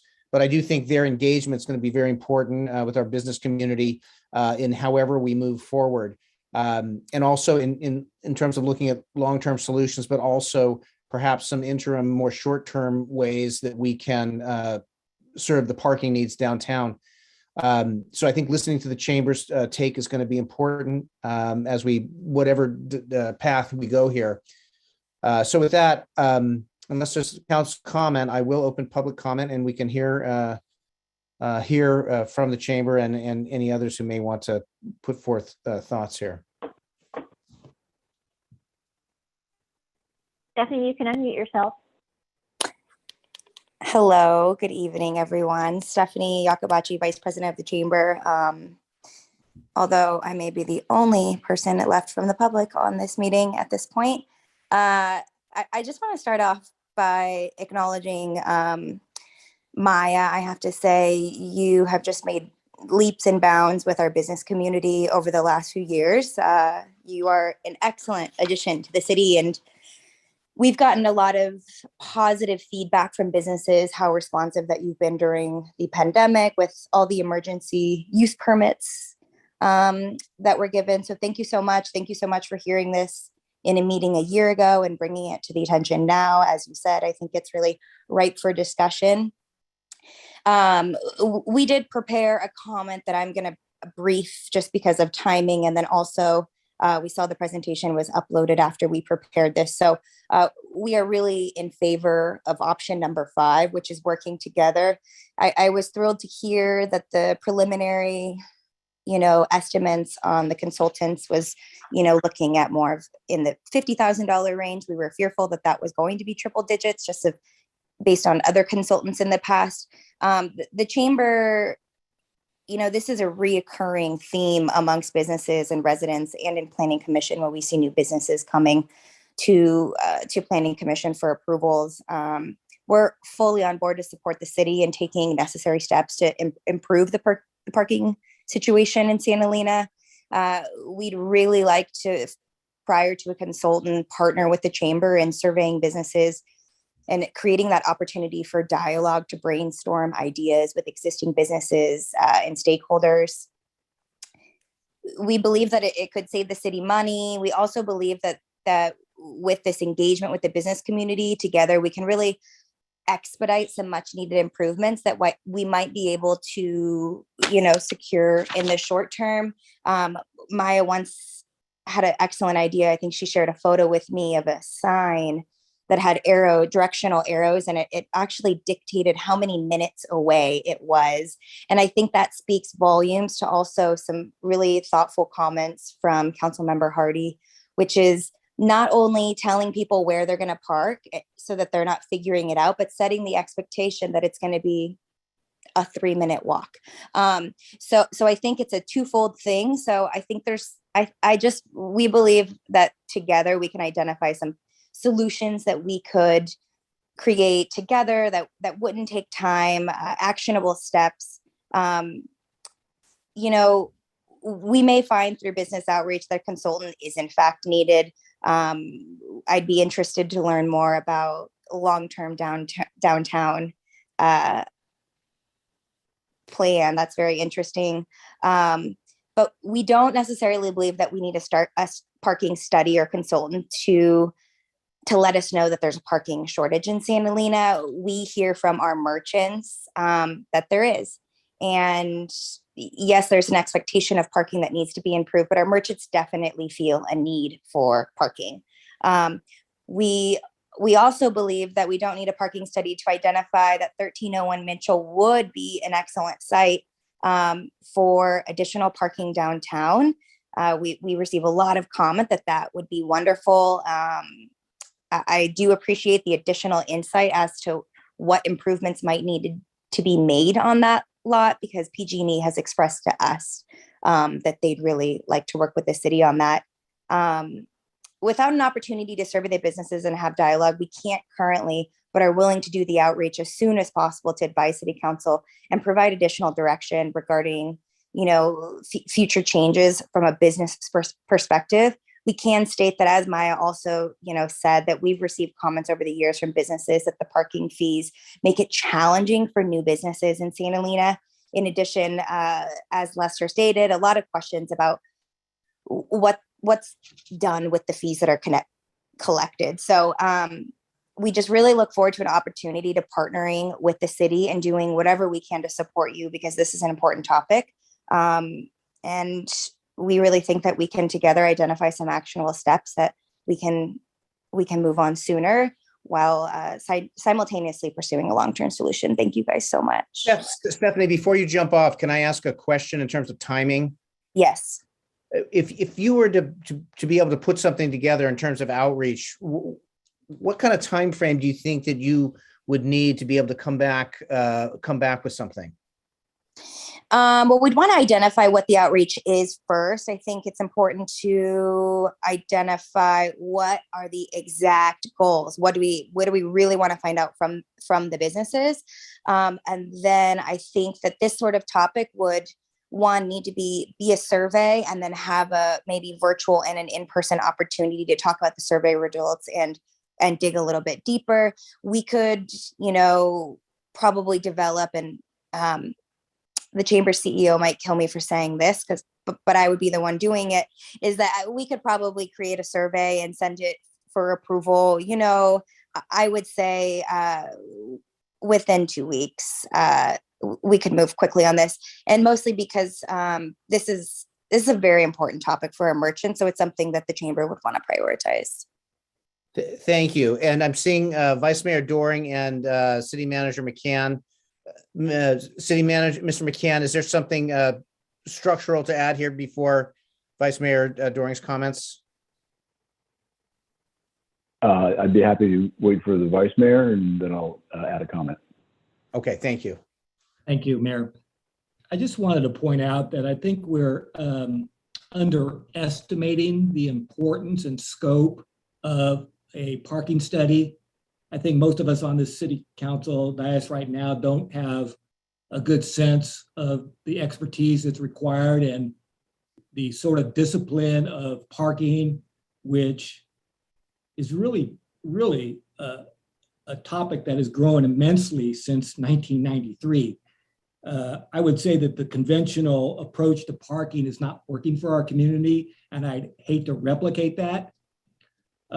I would hope that if we were going to embark on a parking study, that we'd have the common sense to understand that it is a discipline that focuses on the economics of parking, focuses in on what the outcomes of regulations are, focuses in on not only the need for parking, but the potential pricing of parking, the location of parking, how that relates to walkability in towns, how it actually potentially increases traffic congestion in downtowns like ours. So it's a multifaceted discipline that I would encourage us to. So I would encourage us to do a study that incorporates some of those topics. It's highly complicated. At the same time, I agree with Ms. Akabachi that we do need to hear from our residents. So I think that we can do both of those, and that, when we set out these options, it's not 1, 2, 3, 4, it may be 1 or 2 of these options that we can do simultaneously potentially, but there's just a lot going on here. And I would just hope that we all kind of, I like to say, stay in our lanes a little bit and hopefully give the right questions to a consultant to answer for our community, because it's extremely complicated. I would just add one more thing. Technology is rapidly changing, and we have to kind of get out in front of that. I, for one, am a proponent of eliminating all parking regulations downtown, but I also like a pricing model. I'm concerned about what happens when you don't have parking downtown available, what that does to car share technologies and those kinds of things. I would hate to have a bunch of cars just spinning around St. Helena because we don't have parking. So you can tell that there's a lot going on here, and that's why we do need a study to focus on these kinds of topics. So I'll stop there. Thank you. Thank you, Mr. McCann, and then Councilmember Hall. Thank you. Once again, I'd be happy to wait for Councilmember Hall, and then I'll wrap up. Thank you, Jim, and thank you, Mayor. Just a quick comment. I agree completely with Mr. Doring, Vice Mayor Doring, sorry. You know, there's a lot that we've talked about tonight, and one of them, of course, one topic, of course, was climate change. And when we're thinking about parking, there's a lot of things that we could be building into a parking structure, such as ride share, such as bike share on our new Vine Trail, right? Such as a whole variety of other components that we may want as a city to further our sort of pedestrian lifestyle that we're trying to migrate to downtown here. So I would think about all those components. Gosh darn it, there was one other thing, I can't recall what it is now, but if I think of it later, I'll email staff. Thank you. Thank you. And I'm going to just jump in. I did not close public comment. We just sort of evolved out of it. And we have one more public comment. If I look to Mr. McCann and Councilmember Hardy, if we can hold the comments, if you're okay with that, and we'll take the remaining public comment. Cindy, can you get us into public comment here? Tony, you can unmute yourself and address the council. Hey, how you guys all doing? I've been just listening tonight, obviously, because of the Vine Trail stuff, and knew this parking situation was coming up, and just parking is so important in St. Helena. And just a couple thoughts and insights from owning Adam Street Shipping here in town. The green parking is amazing for all the businesses locally, and I think to resolve a lot of these parking issues, obviously more 15-minute parking, more 1-hour parking, and then just having a consistent, and I know John Sorensen talked about this before, but having parking enforcement. They had, you can get the Prius that goes up and down Main Street or around and does the automatic ticket, and reducing some of those 3 hours to 1 hour, that would alleviate a lot of the issues. I think John Sorensen, once again, did another study, and he went into the businesses and found that a lot of the employees were parking on Main Street and parking on side streets when they had the options, obviously, to park on adjacent streets and walk in. So I think you can alleviate a lot of these problems with just very, very simple solutions. But once again, that green parking, I call it the gold parking, 1-hour parking, and just really enforcing it. And talking about being green, once again, when you have people who can't park, they're just driving around, causing more emissions and other issues. So those are my recommendations for parking. The other thing is I saw one of your slides there that in the past 5 years, one person has given $66,896. I mean, if I was that person, I would be pretty bummed. So I would hate to see that person's money be used for a consultant or something else. And maybe we can return this whoever they are, return their money or do something. I know if it's not allowed or not. But those are just my comments. I appreciate your time, and I appreciate everything you all do. Thank you very much. Thank you for the comments. And I'll look to the city clerk, make sure we have no additional public comment. There are no other public comments. Okay, then I'll close public comment, and Mr. McCann and then Councilmember Hardy. or Councilmember Hardy. Councilmember Hardy, why don't you start out and then we'll circle back to Mr. McCann. Thank you. I really think a parking study is essential. We've heard some great comments on what we might wish to include or need to include in the scope from Vice Mayor Doring. And, you know, there's more work to be done, I think, and there will be opportunities for further discussion on scope before a contract goes out. I think if we have the ability to amend or adopt a new resolution that makes it possible to pay for the parking study out of the funds we have acquired, that makes a lot of sense to me, because I think one of the reasons those funds have accumulated unspent for as long as they have is because there hasn't been a concrete plan for putting them to use. There has been talk repeatedly of doing something on Mitchell, but nothing has come of that yet. And I would hope that a parking study could and would include, assuming that the parking needs or requirements identified in the study were large enough to make sense out of the Mitchell Street property, then that some evaluation of the feasibility or suitability of that site for the purpose could be included. But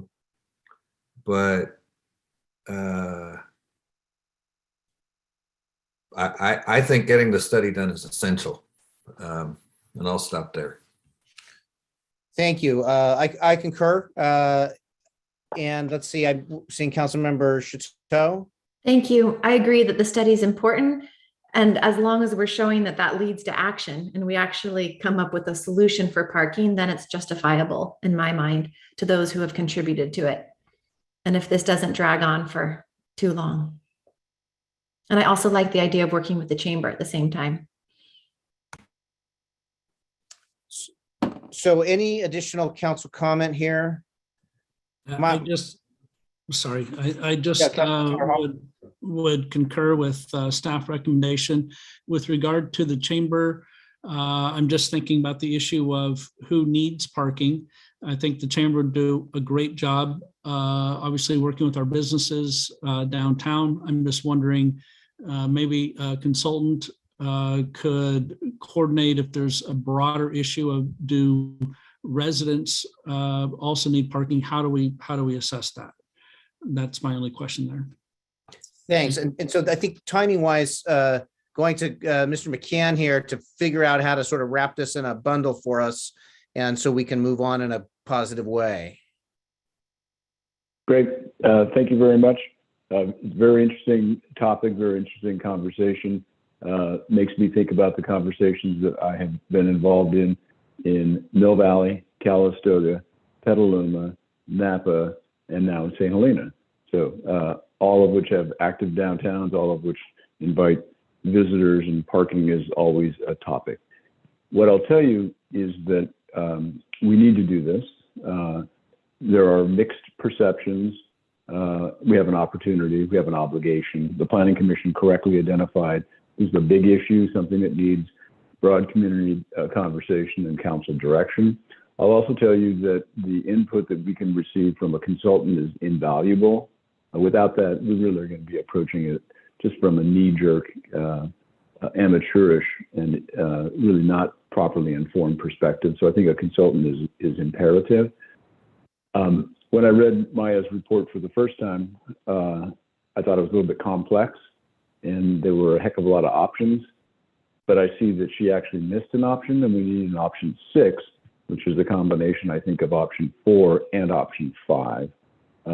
The reality is that we will not be undertaking this work until the beginning of next year. And I think between now and then, we can engage with the chamber to get input from the business community, the whole community for that matter, And that input can be a starting point for our consultants, so we won't have to wait. We can do things concurrently. I'll also note that for that input to be effective for us, the city really needs to have an active role in the development of the questions, the surveys, all of that. So we need to work collaboratively with the chamber, and that needs to fit into our existing work plan, which I'm sure Maya can work on over the next few months. But I think that we're all saying the same thing. Let's move forward. I think with option 4, let's take the high points of option 5, which basically are saying let's engage with the chamber, to engage with the community, so we have all that information to inform the work of the consultant. And that makes perfect sense to me. It's also reassuring to hear our city attorney say that the fees that have been collected for parking purposes can be used for that. A parking study is absolutely part of parking purposes. So we'll work over the next few meetings to bring a resolution back to address that in the proper way. So thanks very much. Thank you. Thank you for those comments. I'm seeing Mr. Rosa with a comment. Actually, he just wrapped up the last thing I was going to ask to make sure that, yeah, how soon we're going to bring back that resolution, because that's really important to have the official policy direction to allow the funds to be used for a parking consultant. So that's looks like step number 1, and we'll start working on that. Thank you for the discussion. It was very, very helpful. And I really appreciate the thoughtfulness of all of the feedback that you provided that speaks to technology, the economics of it. It is a very dynamic and the fact that we've never had it done, we are very ripe to have some answers and some really good direction. And I think it's a win-win for our community. So thank you for the opportunity tonight. Thank you. And thank you for really a clear, excellent presentation that ties into, everything we're talking about tonight. And so thank you for that. And so we'll count on staff to work forward on this, work with the chamber, and come back at the appropriate time as soon as you can get this baked, so to speak. Yes, and Mr. Mayor, I think what we're looking for then is direction to move forward pursuant to option 4, but with direction to us to engage with the chamber to solicit a method and to participate or to partner on outreach to the business community to get that input. So when we do come back to you for that professional services proposal, we will already have a bundle of information, and then we will also return in coming meetings with a resolution relative to the funds. Okay, thank you. And so you're looking for the nods or the thumbs up from the council that we're in concurrence. Yep. That would be great. Thank you. I saw lots of thumbs. Great. Well, thank you. We are just under the 9:30 moment here, and appreciate everybody's focus tonight, the hard work, council staff, community, everybody. Thank you very much, and we will see you at the next meeting. Maya, thank you. Good night, all. All right. Thank you. Good night. Good work.